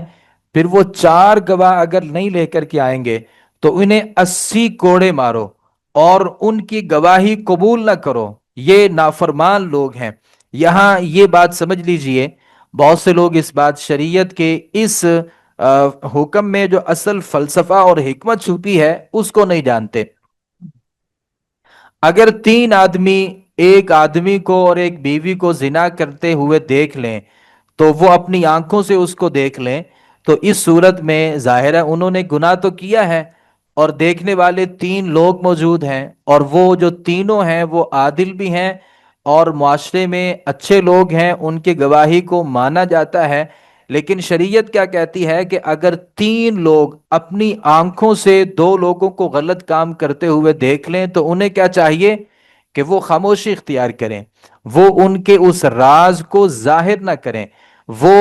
الزام نہ لگائیں۔ اگر وہ تینوں لوگ مل کر کے الزام لگاتے ہیں تو اگر اسلامی ریاست ہو تو اسلامی ریاست کے ہوتے ہوئے ایسے تینوں لوگوں کو 80 جو کوڑے ہیں نا وہ شریعت کہتی ہے کہ ان کو لگاؤ۔ سیدنا عمر ابن الخطاب رضی اللہ عنہ کے زمانے میں ایک ایسا واقعہ پیش آیا تھا کہ عمر ابن الخطاب رضی اللہ عنہ کے زمانے میں ایسا کوئی معاملہ ہوا، اور الزام لگانے والوں میں سیدنا عمر بن خطاب کا ایک کزن بھی شامل تھا۔ تو اب وہ 4 گواہ نہیں تھے، تو عمر رضی اللہ عنہ نے ان سب کو 80 کوڑے لگائے۔ اس میں حکمت کیا ہے؟ حکمت یہ ہے کہ اللہ یہ چاہتا ہے کہ معاشرے کے اندر جو بے حیائی ہوتی ہے نا اس کا پرچار نہیں ہونا چاہیے۔ اگر 2 لوگوں نے برا کام کر لیا، آپ کو پتہ چل گیا، آپ ان کو علیحدگی میں جا کے سمجھائیں، لوگوں کے سامنے اس بات کو ظاہر نہ کریں، کیونکہ جب بے حیائی کا چرچا لوگوں کے ہاں ہوتا ہے نا تو پھر بے حیائی کے بارے میں جو انسان کے دل میں ایک نفرت ہوتی ہے اور انسان کے دل میں ایک حیا ہوتا ہے وہ حیا ختم ہو جاتا ہے، اور معاشرے میں جس چیز کا تذکرہ ہوتا ہے اور معاشرہ پھر اس چیز کے پیچھے چل نکلتا ہے، تو اللہ تو لوگوں کو معاف کرنا چاہتا ہے اور اللہ لوگوں کے رازوں کے اوپر پردہ ڈالنا چاہتا ہے، اور اللہ تو یہ چاہتا ہے کہ لوگ بندوں کے جو گناہ ہیں نا وہ میرے اور بندوں کے درمیان رہیں، اور میں اس کے گناہوں کے اوپر پردہ ڈالوں، اور بندہ جو ہے وہ اللہ رب العالمین سے توبہ کر لے۔ کسی آدمی کے لیے جائز نہیں ہے کہ وہ کسی کے اوپر اس صورت میں الزام لگائے جبکہ 4 گواہ نہیں ہیں۔ ہاں 4 گواہ ہیں تو پھر ان کی جو گواہی ہے وہ معتبر ہے اور ان کو اس کے اوپر سزا دی جائے گی۔ اللہ تعالیٰ نے فرمایا کہ جو بندہ بھی کسی پاک دامن عورت کے اوپر الزام لگاتا ہے، اچھا یہاں یہ بات بھی سمجھ لیجئے کہ پاک دامن عورت کے اوپر اللہ نے کہا کہ الزام نہیں لگانا، تو اس کا کیا مطلب ہے کہ کسی پاک دامن مرد کے اوپر الزام لگایا جا سکتا ہے؟ کسی صورت بھی نہیں لگایا جا سکتا۔ اللہ نے اگرچہ اس کا تذکرہ نہیں کیا، اس میں ایک حکمت ہے، کیونکہ کوئی آدمی کسی مرد کے اوپر الزام لگا لیتا ہے نا تو اس کی معاشرے میں اس قدر بدنامی ویسے نہیں ہوتی جیسے کہ کسی عورت کے اوپر الزام لگایا جائے، اس کی جس قدر معاشرے میں اس کی جو بدنامی ہے وہ ہوتی ہے۔ ممکن ہے کہ اگر کوئی آدمی کسی عورت کے اوپر الزام لگا دے تو کوئی اس عورت سے شادی کرنے کے لیے تیار نہ ہو، البتہ جو ایسے مرد ہوتے ہیں ان کے اوپر 10 جگہ سے بھی کوئی لوگ الزام لگا دیں پھر بھی ان کو رشتہ دینے والے بہت سے لوگ ہوتے ہیں اور وہ کسی صورت بھی نکاح کر لیتے ہیں۔ معاشرے میں اصل یہ ہے کہ عورت کے اوپر جو الزام ہے اس کو انتہائی معیوب سمجھا جاتا ہے۔ تو اللہ رب العالمین نے فرمایا جو بندہ بھی پاک دامن عورتوں پر جو بے خبر ہیں، مومنہ ہیں اور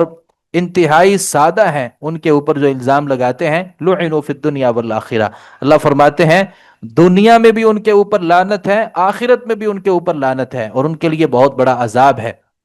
اللہ فرماتے ہیں یہ تو یہاں ہے نا، یوم تشہد علیہم السنتہم وایدیہم وارجلہم بما کانوا یعملون، جس دن ان کی زبانیں اور ان کے ہاتھ اور ان کے پاؤں ان کے خلاف گواہی دیں گے نا، اللہ فرماتے ہیں اس دن ان کے لیے بہت بڑا عذاب ہے۔ خامد اپنی بیویوں کے اوپر اگر تہمت لگا دے، یعنی خامد اگر کوئی آدمی اپنی بیوی کے اوپر تہمت لگا دے تو یہاں اس بندے کو 4 گواہوں کی ضرورت نہیں ہے۔ یعنی خامد اپنی بیوی کو کسی غیر مرد کے ساتھ پایا،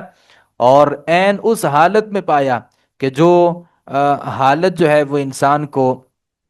زنا، بلکہ عین زنا کی حالت میں اگر کسی خاوند نے اپنی بیوی کو پایا اور اس نے دیکھ لیا، تو اب اس بندے کو چاہیے کہ وہ 4 گواہ لے کر کے آئے۔ یہ ایک بڑا مشکل کام ہے کہ وہ اپنی بیوی کو کسی اور کے ساتھ دیکھ رہا ہے اور پھر وہ 4 گواہ جو ہے وہ ڈھونڈ رہا ہے اور اپنی بیوی کی ان چیزوں کو ان کے سامنے ظاہر کرنا چاہ رہا ہے جو اس کی عزت ہے۔ تو یہ انسان کی غیرت کے بھی خلاف ہے۔ تو ایسے صورت میں کیا ہوگا؟ ظاہر ہے اگر یہ آدمی کہے گا کہ میری بیوی غلط ہے اور بیوی کہے گی کہ میں سچی ہوں، یہ میرے اوپر الزام لگا رہا ہے، تو ایسی صورت میں کیا ہوگا کہ 4 مرتبہ جو ہے نا یہ گواہی دے گا اور کہے گا کہ میں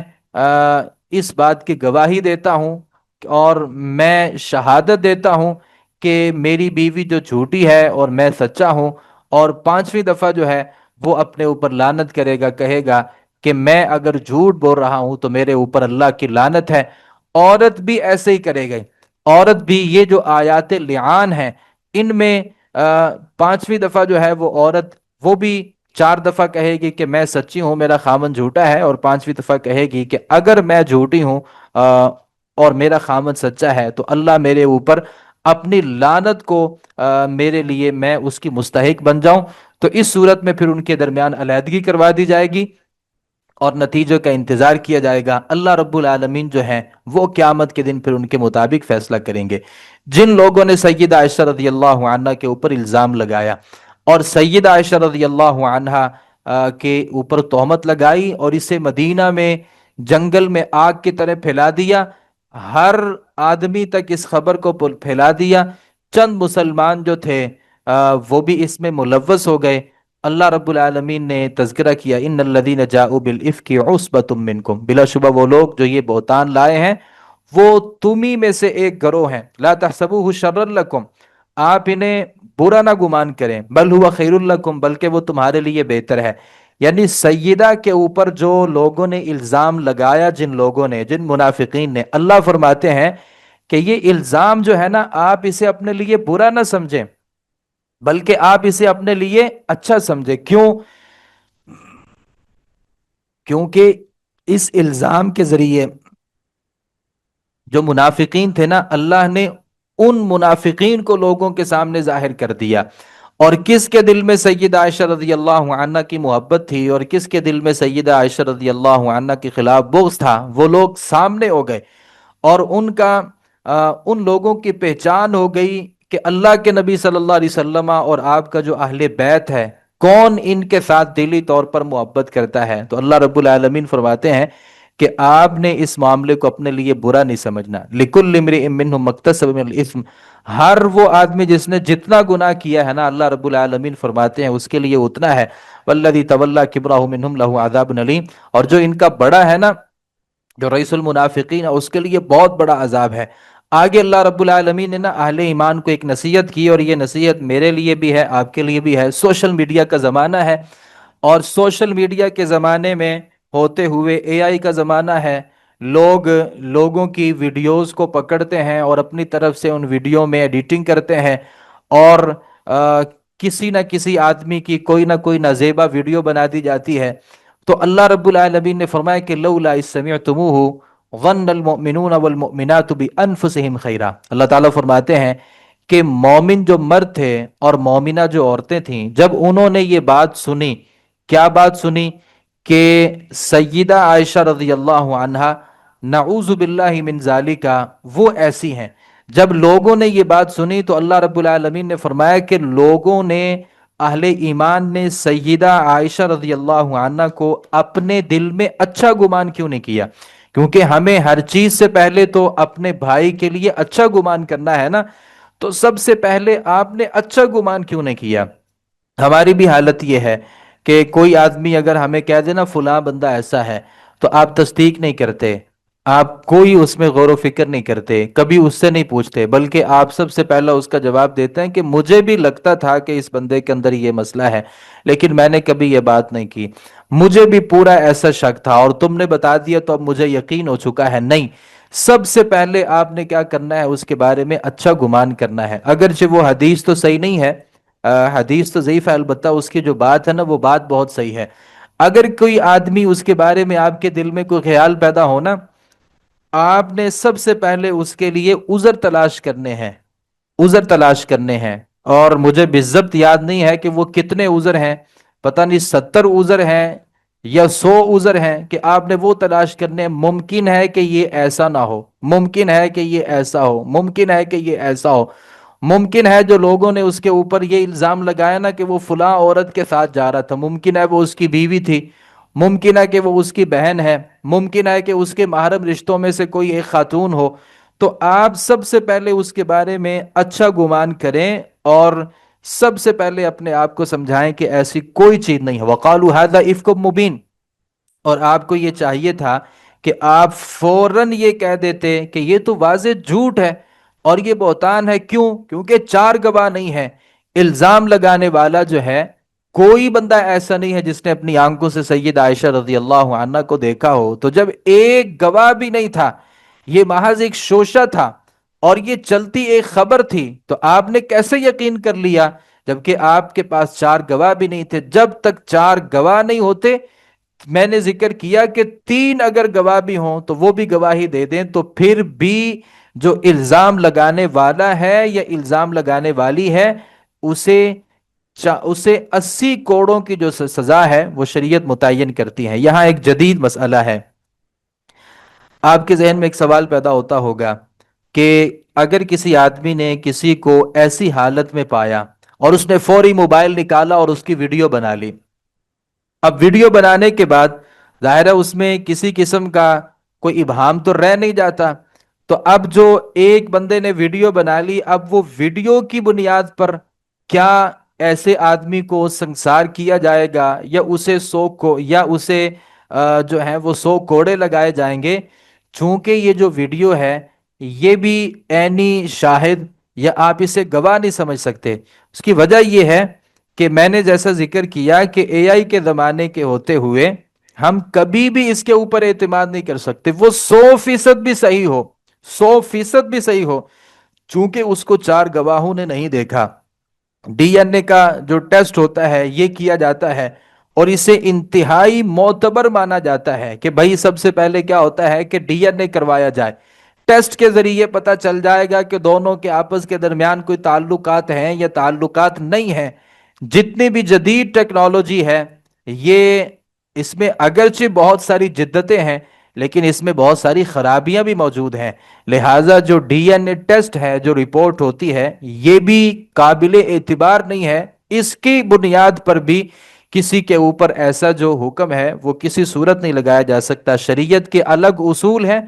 انہی اصولوں کو اختیار کرنا پڑے گا۔ یہ جو اصول ہیں یہ شریعت کے ان اصولوں کے موافق نہیں ہیں، لہذا ساری باتوں میں حکمت یہ ہے کہ آپ نے اپنے بھائی کی غلطی کو اچھالنا نہیں ہے بلکہ آپ نے اسے بچانا ہے۔ وَلَوْلَا إِذْ سَمِعْتُمُوهُ قُلْتُم مَّا يَكُونُ لَنَا أَن نَّتَكَلَّمَ بِهَٰذَا، اللہ تعالیٰ فرماتے ہیں کہ ایسا کیوں نہیں ہوا جب آپ نے سیدہ کے بارے میں یہ بات سنی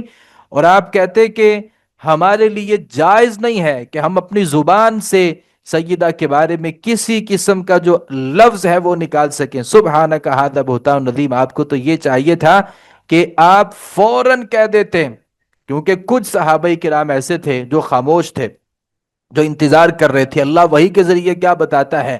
وہ ان کا جو دل تھا وہ نہ تصدیق کرتا تھا نہ تکذیب کرتا تھا، بلکہ درمیان حالت میں تھا۔ پتہ نہیں ایسا ہو سکتا ہے، ممکن ہے ایسا نہ ہو، اور خود نبی کریم صلی اللہ علیہ وسلم کو بھی اس چیز کا علم نہیں تھا، تو اللہ رب العالمین نے فرمایا آپ نے فوراً یہ بات کہنی تھی کہ ھذا بہتان عظیم، یہ واضح بہتان ہے، کیونکہ ہمارے پاس ان کے کسی قسم کے کوئی گواہان موجود نہیں ہیں۔ چونکہ گواہ نہیں ہے تو اس صورت میں ہم کبھی بھی اس کی تصدیق نہیں کر سکتے۔ آگے اللہ رب العالمین نے پھر تذکرہ کیا، ان الذین یحبون ان تشیع الفاحشہ، جو لوگ بے حیائی پھیلاتے ہیں اور بے حیائی کو پسند کرتے ہیں، فی الذین آمنوا لہم عذاب علیم، ایسے لوگوں کے لیے دردناک قسم کا عذاب ہے دنیا میں بھی اور آخرت میں بھی۔ آگے اللہ رب العالمین نے تذکرہ کیا کہ اگر آپ یہ چاہتے ہیں نا کہ اللہ آپ کو معاف کرے تو آپ کو چاہیے کہ لوگوں کو بھی معاف کر دیں۔ بڑی معروف بات ہے، وہ مستہ جو تھے ابو بکر رضی اللہ عنہ کے عزیز تھے، وہ بھی ان لوگوں میں شامل ہو چکے تھے جنہوں نے سیدہ عائشہ رضی اللہ عنہ کے اوپر بہتان لگایا تھا، اور ابو بکر رضی اللہ عنہ ان کو کوئی ماہانہ خرچ دیا کرتے تھے اور قسم اٹھا لی کہ میں 1 روپیہ بھی نہیں دوں گا۔ تو اللہ رب العالمین نے کہا کہ وَلَا يَأْتَلِ أُولُو الْفَضْلِ مِنْكُمْ وَالسَّعَةِ أَنْ يُؤْتُوا أُولِي الْقُرْبَى وَالْمَسَاكِينَ وَالْمُهَاجِرِينَ فِي سَبِيلِ اللَّهِ وَلْيَعْفُوا وَلْيَصْفَحُوا۔ یہ جو فضیلت اور وسعت والے ہیں نا، اللہ نے یہاں پہ فضیلت والا کسے کہا؟ سیدنا ابو بکر رضی اللہ عنہ کو۔ اب لوگ کہتے ہیں کہ قرآن سے دکھاؤ کہ ابو بکر رضی اللہ عنہ کی فضیلت کیا ہے، تو اللہ نے قرآن میں ابو بکر رضی اللہ عنہ کی فضیلت کا تذکرہ کیا کہ یہ جو فضیلت والے اور وسعت والے ہیں نا، اس بات کی قسم نہ اٹھا لیں کہ قرابت داروں کو، مسکینوں کو اور اللہ کے راستے میں ہجرت کرنے والوں کو وہ نہیں دیں گے، لازم ہے کہ وہ معاف کر دیں۔ وَلْيَعْفُوا وَلْيَصْفَحُوا، معاف کر دیں اور معاملہ درگزر کر دیں۔ یہاں یہ چھوٹی سی بات سمجھنے کی ضرورت ہے کہ بعض لوگ جو ہے نا، ان سے یہ کہا جائے نا کہ آپ مجھے معاف کر دیں، تو وہ کہتے ہیں میں نے آپ کو معاف کیا، تو وہ معاف تو کر دیتے ہیں لیکن وہ تصفیہ نہیں ہوتا، یعنی اندر سے صفائی نہیں ہوتی، یعنی اوپر سے کہہ دیا کہ میں نے آپ کو معاف کر دیا۔ تو اللہ رب العالمین نے ابو بکر رضی اللہ عنہ سے یہ نہیں کہا، بلکہ کہا کہ وَلْيَعْفُوا وَلْيَصْفَحُوا، آپ نے معاف بھی کرنا ہے اور اپنے دل کو بھی صاف کرنا ہے۔ اوپر سے آپ 1000 مرتبہ کہہ دیں کہ بھئی میں نے آپ کو معاف کر دیا، لیکن دلی طور پہ آپ نے سوچا ہے کہ کوئی موقع آئے گا نا میں اس کو پھر پکڑ لوں گا، اسی بات کو بنیاد بنا کر کے بہت سے لوگ دل کی جو صفائی ہے نا یہ نہیں کرتے۔ تو اللہ رب العالمین نے یہاں پہ کیا تذکرہ کیا کہ آپ نے معاف بھی کرنا ہے اور اپنے دل سے بھی اس معاملے کو صاف کرنا ہے۔ تو اللہ رب العالمین نے بات آگے بہت بڑی کی، کہا کہ اللہ تحبون ان یغفر اللہ لکم، تم یہ پسند نہیں کرتے کہ اللہ آپ کو معاف کرے؟ اگر تم یہ پسند کرتے ہو نا کہ اللہ آپ کو معاف کرے، پھر آپ کو بھی لوگوں کو معاف کرنا چاہیے۔ آگے اللہ رب العالمین نے ذکر کیا کہ چونکہ سورۃ النور میں گھریلو زندگی کا تذکرہ ہے، تو اگر کسی کے گھر میں داخل ہونا ہے تو اللہ رب العالمین نے اس کے اصول بیان کیے۔ یا ایہا الذین آمنوا لا تدخلوا بیوتا غیر بیوتکم، ایمان والو اپنے گھروں کے علاوہ دوسرے گھروں میں آپ نے داخل نہیں ہونا۔ دیہاتوں کا ماحول ہے، کوئی آدمی وہ چلتا آتا ہے، جس بھی گھر میں وہ چاہے داخل ہو جاتا ہے بغیر کسی دروازے کو دستک دیے، اجازت نہیں ہے۔ اللہ رب العالمین فرماتے ہیں جو آپ کے گھر نہیں ہے نا وہاں آپ نے داخل نہیں ہونا، حتی تستأنسوا وتسلموا علی اہلہا، یہاں تک کہ آپ انس معلوم کر لو، دیکھو کہ وہ بندہ مجھے اجازت دیتا ہے، اجازت طلب کر لو، وہ آپ کو اجازت دیتا ہے تو ٹھیک ہے، اجازت وہ دے دے، تسلموا علی اہلہا، آپ نے پھر سلام کرنا ہے، پھر اس گھر میں داخل ہونا ہے۔ فإن لم تجدوا فیہا احدا، اور اگر آپ کو لگتا ہے کہ اس گھر میں کوئی آدمی نہیں ہے اور آپ مرد ہیں، فلا تدخلوها، آپ اس میں داخل نہ ہو، حتی یؤذن لکم، یہ کہ آپ کو اجازت دی جائے، وَإِن قِیلَ لَکُمُ ارْجِعُوا، اگر تمہیں یہ کہا جائے نا کہ واپس چلے جاؤ تو واپس چلے جاؤ، ہوا ازکا لکم، یہ تمہارے لیے بہتر ہے۔ ویسے ہمارے ہاں اسے بڑا معیوب سمجھا جائے گا کہ کوئی بندہ کسی کے گھر میں جائے اور وہ اجازت طلب کرے اور اگلا کہے کہ میرے پاس ٹائم نہیں ہے، آپ چلے جاؤ واپس، دوبارہ پھر کبھی میرے پاس آنا جب میں آپ کو بلاؤں گا، یہ جب میرے پاس فرصت ہوگی۔ تو مجھے لگتا ہے کہ اگر کسی رشتہ دار کے ساتھ یہ سلوک کیا جائے یا کسی دوست کے ساتھ یہ سلوک کیا جائے تو شاید وہ دوبارہ ہمارے گھر میں نہ آئے، جبکہ یہ شریعت کا اصول ہے اور یہ شریعت کا طریقہ ہے کہ اگر آپ کے پاس وقت نہیں ہے یا آپ اس سے نئی ملاقات کرنا چاہ رہے تو آپ اسے کہیں کہ آپ واپس چلے جاؤ، میرے پاس ٹائم نہیں ہے۔ تو اگر ہم ایسا کریں گے تو لوگ ہمیں سمجھیں گے کہ یہ بندہ بڑا متکبر ہے، اس بندے جبکہ ہم تو شریعت کو فالو کر رہے ہیں۔ قرآن کہہ رہا ہے کہ اگر تم سے یہ کہہ دیا جائے نا کہ واپس چلے جاؤ تو آپ واپس چلے جاؤ۔ نبی کریم صلی اللہ علیہ وسلم کو کسی بندے نے دعوت دی تو آپ نے کہا کہ عائشہ بھی ساتھ آئیں گے، اس نے کہا نہیں عائشہ نہیں آئیں گی، تو آپ نے کہا پھر میں بھی نہیں آؤں گا۔ پھر نبی صلی اللہ علیہ وسلم نے اس نے کہا کہ میں آپ کی دعوت کرنا چاہتا ہوں، تو آپ صلی اللہ علیہ وسلم نے کہا کہ عائشہ، کہا عائشہ نہیں، آپ صلی اللہ علیہ وسلم پھر اس پہ راضی نہیں ہوئے۔ پھر اس نے کہا کہ اللہ کے نبی میں آپ کو دعوت دیتا ہوں. آپ نے کہا عائشہ بھی آئے گی. تو پھر اس نے اجازت دے دی اور نبی کریم صلی اللہ علیہ وسلم سید عائشہ رضی اللہ عنہ کے ساتھ وہاں پہ گئے. آپ اجازت طلب کریں، اور اگر آپ کو اجازت نہیں ملتی تو آپ نہ جائیں. ہمارے ہاں شادیوں پہ، خوشیوں پہ دعوت ایک فرد کو اگر دی جاتی ہے تو وہ اپنے ساتھ دو چار لوگ لے جاتا ہے. شرعی طور پہ اس بات کی اجازت نہیں ہے، اور شرعی طور پہ اگر میزبان باقی لوگوں کو واپس جانے کا کہہ دے کہ تم واپس چلے جاؤ، تو اجازت ہے وہ ایسا کر سکتا ہے. اور جو اضافی لوگ ساتھ شامل ہوئے تھے ان کو ناراض نہیں ہونا چاہیے، غصہ نہیں کرنا چاہیے، کیونکہ اس نے شریعت کو فالو کیا ہے. تو شریعت کے جو احکام ہے نا، اللہ تعالیٰ فرماتے ہیں ہوا ازکا لکم، یہ تمہارے لیے پاکیزہ بات ہے. ممکن ہے وہ کسی پریشانی میں بیٹھا تھا اور آپ نے کہا کہ میں آ جاؤں آپ کے گھر میں، اس نے کہا نہیں آؤ، لیکن آپ پھر بھی اس کے پاس چلے گئے. تو چونکہ اس کا تو موڈ بنا ہوا پہلے سے، وہ کسی اپنی پریشانی میں مبتلا ہے، ممکن ہے آپ وہاں جائیں، وہ اچھے موڈ میں نہیں تھا اور آپ وہاں پہ جا کے اس سے کچھ جھگڑا ہو جائے، آپ کوئی ایسی بات کریں، وہ اس کا جواب کوئی ایسا دے وہ آپ کے لیے انتشار کا ایک ذریعہ بن جائے. بہتر یہی تھا کہ ہوا ازکا لکم، یہ تمہارے لیے بہتر ہے. اگر وہ اجازت دیتا ہے تو ٹھیک ہے، اگر وہ اجازت نہیں دیتا تو پھر وہاں آپ کو جانے کی اجازت نہیں ہے. آگے نبی صلی اللہ علیہ وسلم کی ارشاد گرامی ہے کہ اذا دخل الرجل بیتہ، جب بندہ اپنے گھر میں داخل ہو تو گھر میں داخل ہوتے وقت اور کھانا شروع کرتے وقت وہ اللہ کا نام لے لے. تو شیطان اپنے کرندوں سے کہتا ہے کہ شیطان کہتا ہے لا مبیت لکم ولا عشاء، نہ تو اس گھر میں تمہارے لیے کوئی رہائش ہے اور نہ اس گھر میں تمہارے لیے کوئی کھانا ہے. وَإِذَا دَخَلَ، اور جب بندہ اپنے گھر میں داخل ہوتا ہے فَلَمْ يَذْكُرِ اللَّهَ عِنْدَ دُخُولِهِ، تو گھر میں داخل ہوتے وقت وہ اللہ کا نام نہیں لیتا نا، تو قال الشیطان، الشیطان اپنے ساتھیوں سے کہتا ہے ادرکتکم المبیت، آج تو تمہیں رات گزارنے کی جگہ مل گئی. وَإِذْ لَمْ يُذْكِرِ اللَّهَ عِنْدَ طَعَامِهِ، اور اگر بندہ کھاتے وقت بھی اللہ کا نام نہیں لیتا تو شیطان اپنے کرندوں سے کہتا رات کھانے کی بھی جگہ آپ کو مل گئی اور کھانا بھی مل گیا، لہذا جب بھی گھر میں داخل ہونا ہے تو آپ نے اللہ کا نام بھی لینا ہے اور سلام بھی کرنا ہے. اس سے شیطان جو پہلے سے آپ کے گھر میں موجود تھا وہ وہاں سے نکل جائے گا. جو پبلک مقامات ہوتے ہیں، بے آباد گھر جو ہوتے ہیں،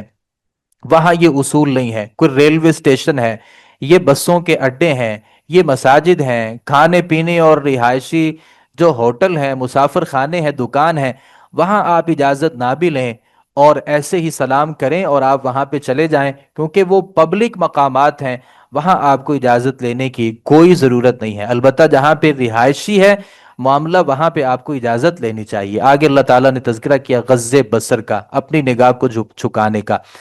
جو مرد ہے نا وہ بھی اپنی نگاہ کو نیچے جھکائے گا، جو عورت ہے وہ بھی اپنی نگاہ کو نیچے جھکائے گی. مردوں کے لیے تو ایک سہولت ہے، سہولت یہ ہے کہ عورت چونکہ پردہ کر لیتی ہے، لہذا اگر مرد نظر اٹھا بھی لے تو چونکہ عورت نے پردہ کر رکھا ہے تو مرد کے لیے اس میں کوئی زیادہ گناہ نہیں ہے. البتہ جو عورت ہے نا اس کے لیے مسئلہ بڑا ہے، کیونکہ مرد جو ہوتا ہے وہ پردہ نہیں کرتا. تو مرد جو ہے اس عورت کو چاہیے کہ وہ مردوں کی طرف نہ دیکھے، یعنی مردوں سے بھی عورتوں کو پردہ کرنا ہوتا ہے. اور صرف یہ نہیں کہ اپنے چہرے کو آپ ڈھانپ لیں تو آپ یہ سمجھے کہ میں نے پردہ کر لیا ہے، بلکہ جو نامحرم مرد ہوتے ہیں ان کی طرف دیکھنا بھی عورت کے لیے یہ جائز نہیں ہے. بوقت ضرورت اس کی ایک نظر پڑ گئی ہے، وہ راستے سے گزر رہی ہے، مرد ظاہرہ ننگے منہ آ رہا ہے تو اس کی ایک نظر پڑ گئی تو وہ ایک الگ معاملہ ہے. ویسے ٹکٹکی لگا کر دیکھنا اور اسپیشل دیکھنا کہ میں اس کو دیکھنا چاہتی ہوں، یہ جو صورت ہے یہ عورت کے لیے نہیں ہونی چاہیے. جہاں اللہ رب العالمین نے مردوں کو اپنی نظروں کو نیچا رکھنے کا حکم دیا ہے، وہیں اللہ رب العالمین نے کہا کہ کل للمؤمنات یغضضن من ابصارہن، مومن عورتوں سے بھی کہہ دو، مومن عورتوں سے بھی، کہ وہ بھی اپنی نگاہوں کو نیچے جھکائیں گی اور اپنی شرمگاہوں کی حفاظت کریں گی. آگے اللہ تعالیٰ نے زینت کیا، جو زیب و زینت ہے نا اس کا اظہار کیا. قل المؤمنات یغضضن من ابصارهن ويحفظن فروجهن ولا يبدين زینتهن الا ما ظهر منها وليضربن بخمرهن على جيوبهن ولا يبدين زینتهن الا لبعولتهن. عورت جو ہے نا وہ اپنی اوڑھنیاں جو ہیں وہ اپنے گریبانوں پر ڈالے رکھیں گی، اپنی زینت کا اظہار نہیں کریں گی، خامدوں کے سامنے زینت کا اظہار ہو سکتا ہے، باپ جو ہیں، خامد کے جو باپ ہیں سسر، ان سے بھی کوئی پردہ نہیں ہے، بیٹوں سے بھی کوئی نہیں ہے، خامدوں کے بیٹوں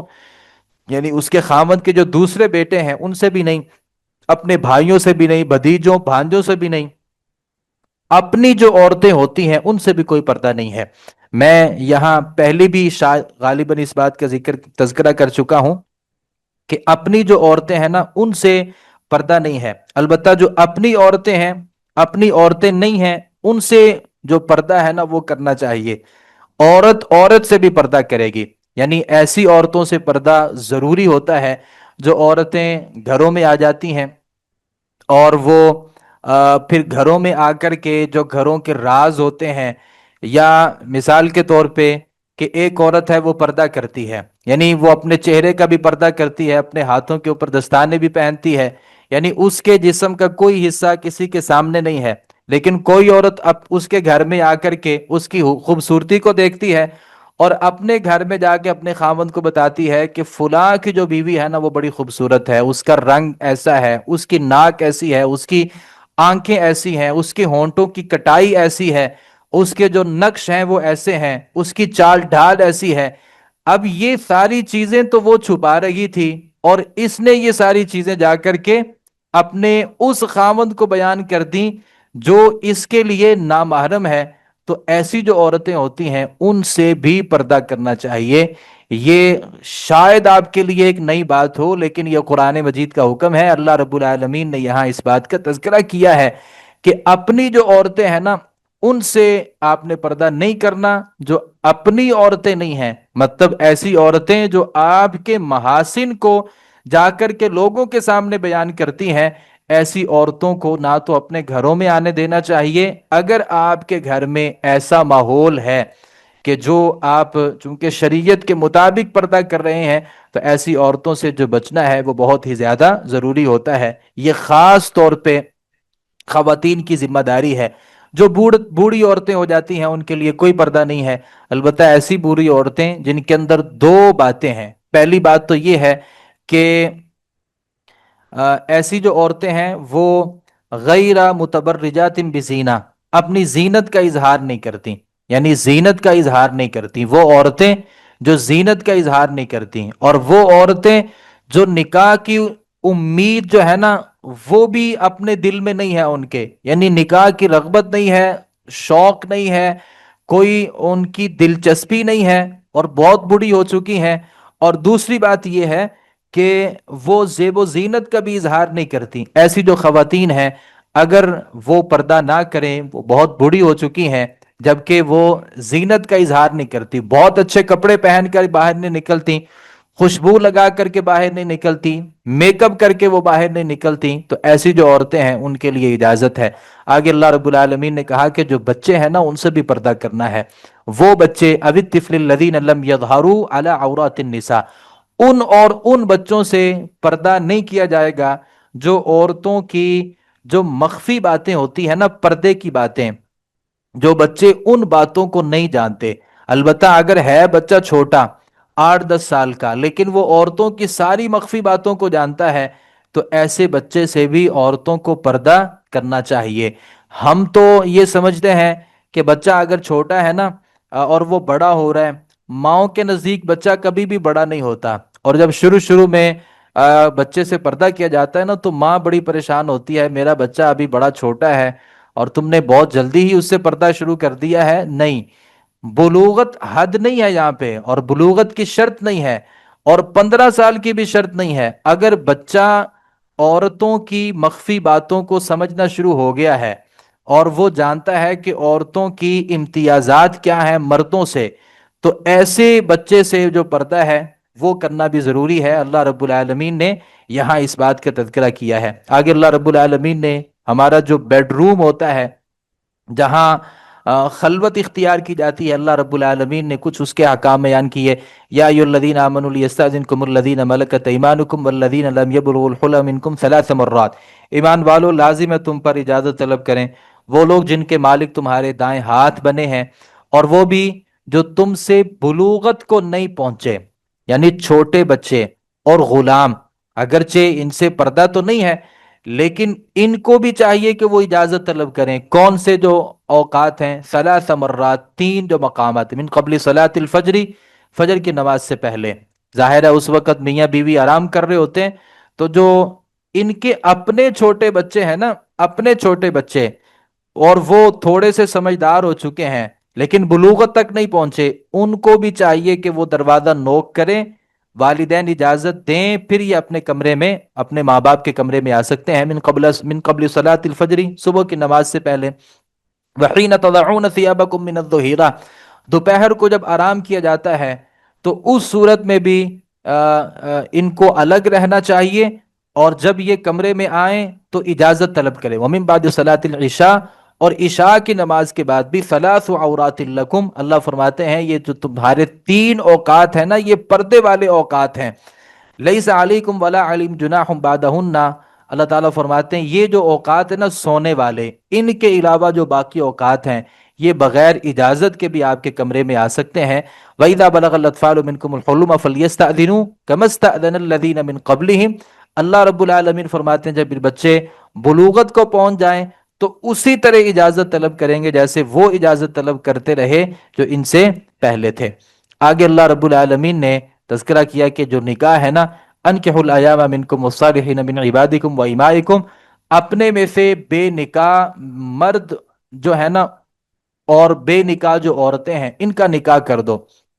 اور غلام اور لونڈیوں ان کا بھی نکاح کرو. اگر اللہ رب العالمین فرماتے ہیں کہ یہ فقیر ہوں گے تو اللہ اپنے فضل سے ان کو غنی کر دے گا. لہذا یہ جو ہم نے یہ بات سوچ رکھی ہے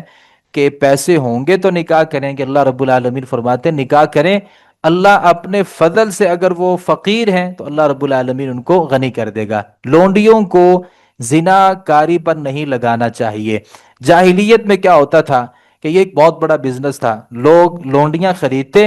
اور انہیں کہتے کہ آپ غلط کاری کرو، اور اس کے نتیجے میں جو آپ کو پیسے ملیں گے نا آپ نے وہ کما کر کے لا کے ہمیں دینے ہیں. اللہ رب العالمین فرماتے ہیں لا تکرہوا فتیاتکم علی البغاء، اپنی لونڈیوں کو بدکاری پر مجبور نہ کرو جبکہ وہ پاک دامن رہنا چاہتی ہیں. لتبتغوا عرض الحیات الدنیا، تم دنیاوی زندگی کا ساز و سامان چاہتے ہو. ومن یکرہن فإن اللہ من بعد اکراہہن غفور رحیم، جو اپنی لونڈیوں کو مجبور کرے گا تو اس کا معاملہ کوئی مختلف ہے. تو لونڈیوں کو مجبور نہیں کرنا چاہیے، اور اگر وہ پاک دامن ہے پھر بھی ان کو اس راستے پر نہیں لگانا، اور اگر وہ پاک دامنہ نہیں ہے تو پھر بھی ان کو اس راستے پر نہیں لگانا. آگے اللہ رب العالمین نے مسجد اور مومن کی عظمت کا تذکرہ کیا کہ فی بیوت ندین اللہ، اللہ کے جو گھر ہے نا اللہ نے حکم دیا کہ وہاں اللہ کے نام کو یاد کیا جائے. ادھر ادھر کی باتیں جو مسجد میں ہیں یہ نہیں کرنی چاہیے، کاروبار تجارت کی باتیں نہیں کرنی چاہیے، بلکہ یہاں اللہ رب العالمین کی تسبیح ہونی چاہیے، تحمید ہونی چاہیے، تکبیر ہونی چاہیے. آگے اللہ رب العالمین نے اسلامی نظام کے حوالے سے مومن اور منافق کا جو فرق ہوتا ہے وہ ذکر کیا. مومن وہ ہوتا ہے جب اسے نصیحت کی جائے فوری تسلیم کرتا ہے، آمنا و صدقنا کہتا ہے، اور جو منافق ہوتا ہے جیسے ہی اسے اللہ اور اس کے رسول کی طرف دعوت دی جاتی ہے تو وہ اس سے اعراض کر لیتا ہے. آگے اللہ رب العالمین نے کافروں اور مومنوں کے جو اعمال ہیں نا ان کی تمثیل بیان کی. والذین کفروا اعمالهم کسراب بقیعہ، جو کافر ہوتا ہے نا وہ بڑے اچھے اچھے کام دنیا میں کرتا ہے. کسی کافر نے ہاسپٹل بنا دی ہے، کسی کافر نے مسلمان لوگوں کی فلاح و بہبود کے لیے بڑے بڑے ادارے کھڑے کر دیے، بڑی بڑی ایسی این جی اوز ہیں کہ وہ ان کی دیکھ بھال کرنے والے کافر ہیں، اور لوگوں کو اس سے بہت بڑا فائدہ ہے. ہمیں یہ لگتا ہے کہ ان کو بہت بڑا ثواب ملے گا. اللہ فرماتے ہیں ان کے جو اعمال ہیں نا ان کی مثال پتہ کیا ہے؟ کسی چٹیل میدان میں آپ نے سیراب کو دیکھا ہوگا، یعنی اس موسم میں دوپہر کے ٹائم اگر ہم روڈ پہ چل رہے ہوں تو دور جگہ پہ ہمیں ایسے لگتا ہے جیسے پانی ہے، یعنی وہ سورج کی روشنی کی تپش کی وجہ سے سڑک پہ ایسے لگتا ہے جیسے وہاں پہ پانی ہے. اور یحسبہ الظمآن ماء، جسے پیاس لگی ہے نا وہ اسے پانی سمجھتا ہے، لیکن جیسے ہی وہ اس کے قریب جائے گا تو لم یجدہ شیئا، وہاں پہ کوئی چیز نہیں ہوتی. کافروں کے جو اعمال ہے نا اللہ رب العالمین فرماتے وہ بھی ایسے ہی ہیں. دنیا میں لگتا ہے کہ یہ بندہ بڑا اچھا ہے، بڑی اس کی نیکیاں جمع ہو چکی ہوں گی، اور اس نے فلاح کے اور بابود کے اور لوگوں کی خدمت کے بہت بڑے بڑے کام کر لیے ہیں، بھائی اس بندے کے دل کے اندر اللہ پر ایمان ہی نہیں تھا اور نبی کو اس نے تسلیم ہی نہیں کیا، پہاڑوں جیسی وہ بظاہر نیکیاں بنا لے، اس کی نیکیاں ایسی ہی ہیں جیسے وہ شراب کو بندہ دیکھتا ہے اور اسے لگتا ہے وہ پانی ہے، جبکہ وہ حقیقت میں کچھ نہیں ہے، اور جب یہ اللہ کے دربار میں پہنچے گا تو اسے لگے گا کہ بہت نیکیاں ہیں، لیکن اس کی نیکیاں جو ہیں وہ بالکل ختم ہو چکی ہوں گی اور کچھ بھی نہیں ہوگا اس کے پاس۔ اور اس کے مقابلے میں جو مومن ہے، اللہ رب العالمین اس کی نیکیوں کو بڑھا چڑھا کر کے اللہ رب العالمین پیش فرمائیں گے۔ آگے اللہ تعالیٰ نے اپنی قدرتوں کا تذکرہ کیا ہے اور پھر اس بات کا تذکرہ کیا کہ اللہ کا وعدہ ہے کہ وعد اللہ الذین آمنوا وعملوا الصالحات، اللہ نے اس بات کا وعدہ کیا ہے مومنوں سے جو بھی اچھے کام کرتے ہیں، لَيَسْتَخْلِفَنَّهُمْ فِي الْأَرْضِ، کہ اللہ انہیں زمین کے اندر لازمی خلافت دے گا۔ سوال یہ پیدا ہوتا ہے کہ آج تو اللہ مومنوں کو خلافت نہیں دے رہا، اللہ کا وعدہ ہے یہ سچا ہو کر رہے گا، اس میں میرا کیا کردار ہے یہ اللہ رب العالمین جانتے ہیں۔ ہمیں پتہ ہے آج اگر خلافت نہیں ہے اور اللہ نے یہ حکومت آج اہل ایمان کو نہیں دی تو کیا امام مہدی کا زمانہ نہیں آئے گا؟ اور یہ جو حکومت ہے یہ کیا ان کے پاس نہیں آئے گی؟ اور پھر اس زمانے میں کیا اسلام کا بول بالا نہیں ہوگا؟ یقیناً ہوگا، یہ اللہ رب العالمین کا وعدہ ہے، اور یہ اللہ رب العالمین لوگوں کو یہ دور دکھائیں گے، اور یہ دور مسلمانوں نے پہلے بھی دیکھا ہے۔ ابو بکر رضی اللہ عنہ کے زمانے میں، عمر فاروق رضی اللہ عنہ کے زمانے میں، عثمان علی رضی اللہ عنہم، عمر ابن عبد العزیز رحمۃ اللہ علیہ کے زمانے میں لوگوں نے یہ دور دیکھا ہے۔ اور آج اگر ہماری بدعمالیوں کی وجہ سے حالات تبدیل ہو چکے ہیں، لیکن مایوسی نہیں ہے، اللہ ان حالات کو تبدیل کرے گا اور اس زمین کے اوپر اللہ رب العالمین اسلام کو صحیح صورت میں غالب فرمائیں گا۔ آگے اللہ رب العالمین نے تذکرہ کیا کہ نبی کریم صلی اللہ علیہ وسلم کا جو ادب ہے نا، یہ اللہ کے بعد ہر چیز سے بڑھ کے نبی کریم صلی اللہ علیہ وسلم کا ادب ہماری زندگی میں ہونا چاہیے۔ اللہ رب العالمین نے یہاں ایک بات سمجھائی، لا تجعلوا دعاء الرسول كدعاء لا تجعلوا دعاء الرسول بینکم كدعاء بعضکم بعضا، جیسے تم ایک دوسرے کو بلاتے ہو نا ویسے نبی کو نہیں بلانا۔ یعنی آپ کسی سے کہتے ہو میری بات سنو، تو نبی کے لیے یہ الفاظ استعمال کرنا جائز نہیں ہے، کیونکہ اللہ رب العالمین نے انہیں بہت بڑا ایک مقام دے دیا ہے۔ اس مقام کا تقاضا یہ ہے کہ آپ نے نبی کو ایسے نبی کے ساتھ سلوک نہیں کرنا جیسے آپ ایک دوسرے کے ساتھ سلوک کرتے ہیں، اور جیسے ایک دوسرے کو بلاتے ہیں، خوش گپیاں لگاتے ہیں، گپ شپ کرتے ہیں، مذاق کرتے ہیں، نبی کے ساتھ یہ رویہ نہیں ہونا چاہیے۔ اللہ رب العالمین نے یہاں اس سورہ مبارکہ کا اختتام کیا ہے، اور سورۃ الفرقان میں اللہ رب العالمین نے سب سے پہلے اپنا تعارف کروایا، اور پھر قرآن مجید کے بارے میں اللہ رب العالمین نے فرمایا کہ لوگ یہ کہا کرتے تھے نا کہ قالوا اساطیر الاولین، یہ قرآن جو ہے نا یہ صرف پہلے لوگوں کے قصے کہانیاں ہیں، اس میں کوئی بات نہیں ہے۔ تو اللہ رب العالمین فرماتے ہیں انزلہ الذی یعلم السر فی السماوات والارض، اس قرآن مجید کو اس اللہ نے نازل کیا ہے جو آسمانوں اور زمین کی تمام پوشیدہ باتوں کو جانتا ہے، اور اس نے اس میں پھر زمین میں رہنے کے جو طریقے ہیں اور اس دنیا میں زندگی گزارنے کے جو اصول ہیں اللہ رب العالمین نے وہ اسی قرآن مجید میں اللہ رب العالمین نے بیان کیے ہیں۔ اللہ تعالیٰ سے دعا ہے صحیح معنوں میں قرآن مجید کو سمجھنے، اس پر عمل پیرا ہونے کی توفیق عطا فرمائے۔ وما علینا الا البلاغ المبین۔ جی، سوال یہ ہے کہ کسی نے کاغذ کے اوپر اللہ کا نام وغیرہ لکھ کر اس پر دم کر کے دیا ہے اور پانی میں ڈال کر پیتے رہنا ہے، کیا ایسا کرنا درست ہے؟ نبی کریم صلی اللہ علیہ وسلم سے یا صحابہ کرام رضوان اللہ علیہ مجمعین سے ایسا کچھ بھی ثابت نہیں ہے، تو یہ تعویذ ہے۔ نبی صلی اللہ علیہ وسلم نے فرمایا کہ من علق تمیمتا فقد اشرکا، جس نے بھی تمیمہ پہنا اس نے شرک کیا۔ اب تمیمہ میں اختلاف ہے کہ وہ پتھر جو ہوتے ہیں یا وہ ہیں یا وہ کاغذ کے اوپر کوئی قرآن لکھ دیا جائے یا اللہ کا نام لکھ دیا جائے۔ بعض نے کہا کہ یہ اس میں شامل ہے، بعض نے کہا یہ اس میں شامل نہیں ہے۔ اگر بالفرض شامل نہ بھی ہو تو یہ نبی صلی اللہ علیہ وسلم کا طریقہ تو نہیں ہے، اور خیر الہدی ہدی محمد، بہترین جو طریقہ ہے وہ نبی کریم صلی اللہ علیہ وسلم کا طریقہ ہے۔ صحابہ کرام بیمار ہوتے تھے اور نبی صلی اللہ علیہ وسلم ان کو جو اذکار اور مسنون جو ادعیہ ہیں ان کی تعلیم دیا کرتے، آپ دم فرما دیا کرتے۔ تو یہی ایک طریقہ ہے، یہ پانی پہ دم کرنا، کسی کاغذ کے اوپر دم کرنا، یہ ہمیں کہیں بھی اس کا کوئی ثبوت نہیں ملا۔ مدرسے کے لیے جگہ خریدی جا رہی ہو تو وہاں صدقہ دیا جا سکتا ہے۔ آ،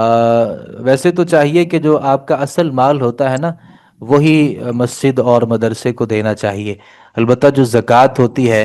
یہ بھی دی جا سکتی ہے، انما الصدقات للفقراء السلام علیکم ورحمۃ اللہ والمساکین۔ وبرکاتہ۔ اور اگر وہاں پہ کوئی مساکین موجود ہیں اور غریب بچے وہاں پر موجود ہیں تو ان کو بھی صدقہ دیا جا سکتا ہے۔ البتہ جو جگہ کی خریداری ہے وہاں پہ صدقہ کا جو مال ہے، میرا خیال ہے کہ اس سے بچنا چاہیے۔ جی، اگلا السلام سوال یہ علیکم ہے، شیخ کیا محترم۔ نشید رمضان میں سن سکتے ہیں یا حرام ہے؟ اگر تو نشید سے مراد آپ کے اسلامک جو نشید ہوتے ہیں، جو ترانے ہوتے ہیں، اور جس میں بڑی اصلاحی باتیں ہیں، اگر آپ کی اس سے مراد وہ ہیں تو کسی حد تک تو ان کو سننے کی اجازت ہے، اور اگر نشید سے مراد کو گانے موسیقی ہے تو وہ کسی صورت بھی اس کی اجازت نہیں ہے۔ السلام السلام علیکم ورحمۃ علیکم اللہ شیخ وبرکاتہ۔ محترم، آپ جی نے وعلیکم بتایا تھا کہ السلام۔ پانی کے اوپر بھی دم نہیں کرنا۔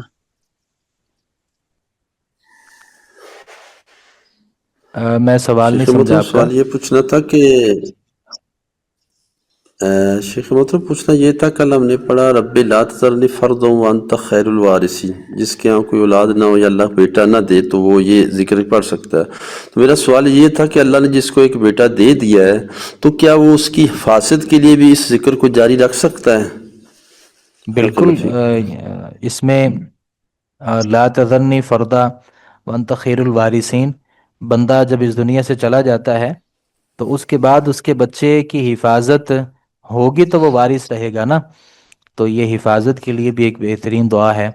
آ، جی جی ویسے نبی صلی اللہ علیہ وسلم اپنے نواسوں کو دم کیا کرتے تھے، تو وہ بھی حفاظت کے ذریعہ ہیں، ان کے لیے ان کو دم بھی کرنا چاہیے، اور ایسی جو دعائیں ہیں وہ بھی انشاءاللہ العزیز ان کے لیے حفاظت کا ذریعہ بن سکتی ہیں۔ السلام علیکم شیخ بارک محترم، اللہ فیک۔ پانی کے اوپر بھی نہیں دم کیا جا سکتا؟ یہ ایک سوال ہے کہ جو پانی ہے نا اس کے اوپر جو دم کرنا ہے، آ، کسی حد تک اس کی بعض لوگوں نے اجازت دی ہے۔ پانی کے اوپر جو دم کرنا ہے، آ، دیکھیں نا، وہ کوئی آدمی ڈائریکٹ کسی کو دم کرتا ہے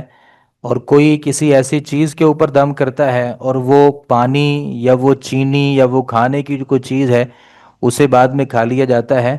تو یہ ایک دم کی صورت ہے۔ تو میرا خیال ہے کہ اس کی اجازت ہونی چاہیے۔ جی بالکل، ایسے ہی لوگ بولتے ہیں کہ یہ گڑ دم کر دیں جانوروں کو ڈالنے کے لیے۔ ٹھیک ہے، میرا خیال ہے اس میں ایسی کوئی قباحت نہیں ہے۔ جی، چارے کو دم کر دیں۔ یہاں ایک سوال ہے، رمضان میں کتنی بار قرآن مکمل کرنے کی نصیحت کریں گے؟ جتنی مرتبہ قرآن مجید آپ پڑھ سکتے ہیں، جس قدر زیادہ دفعہ قرآن مجید پڑھ سکتے ہیں آپ پڑھیں۔ امام شافی رحمۃ اللہ علیہ کے بارے میں آتا ہے کہ وہ 60 مرتبہ قرآن پڑھتے تھے رمضان میں۔ امام بخاری رحمۃ اللہ علیہ کے بارے میں آتا ہے کوئی 41 42 مرتبہ قرآن مجید پڑھا کرتے تھے۔ امام ابو حنیفہ رحمۃ اللہ علیہ کے بارے میں بھی ایسا ہی آتا ہے، وہ 2 دفعہ قرآن مجید پڑھتے تھے۔ تو قرآن مجید تو جس قدر زیادہ ہو سکے اسی قدر اس کی تلاوت کرنی چاہیے۔ سبحانک اللہم وبحمدک، اشہد ان لا الہ الا انت، استغفرک و اتوب الیک۔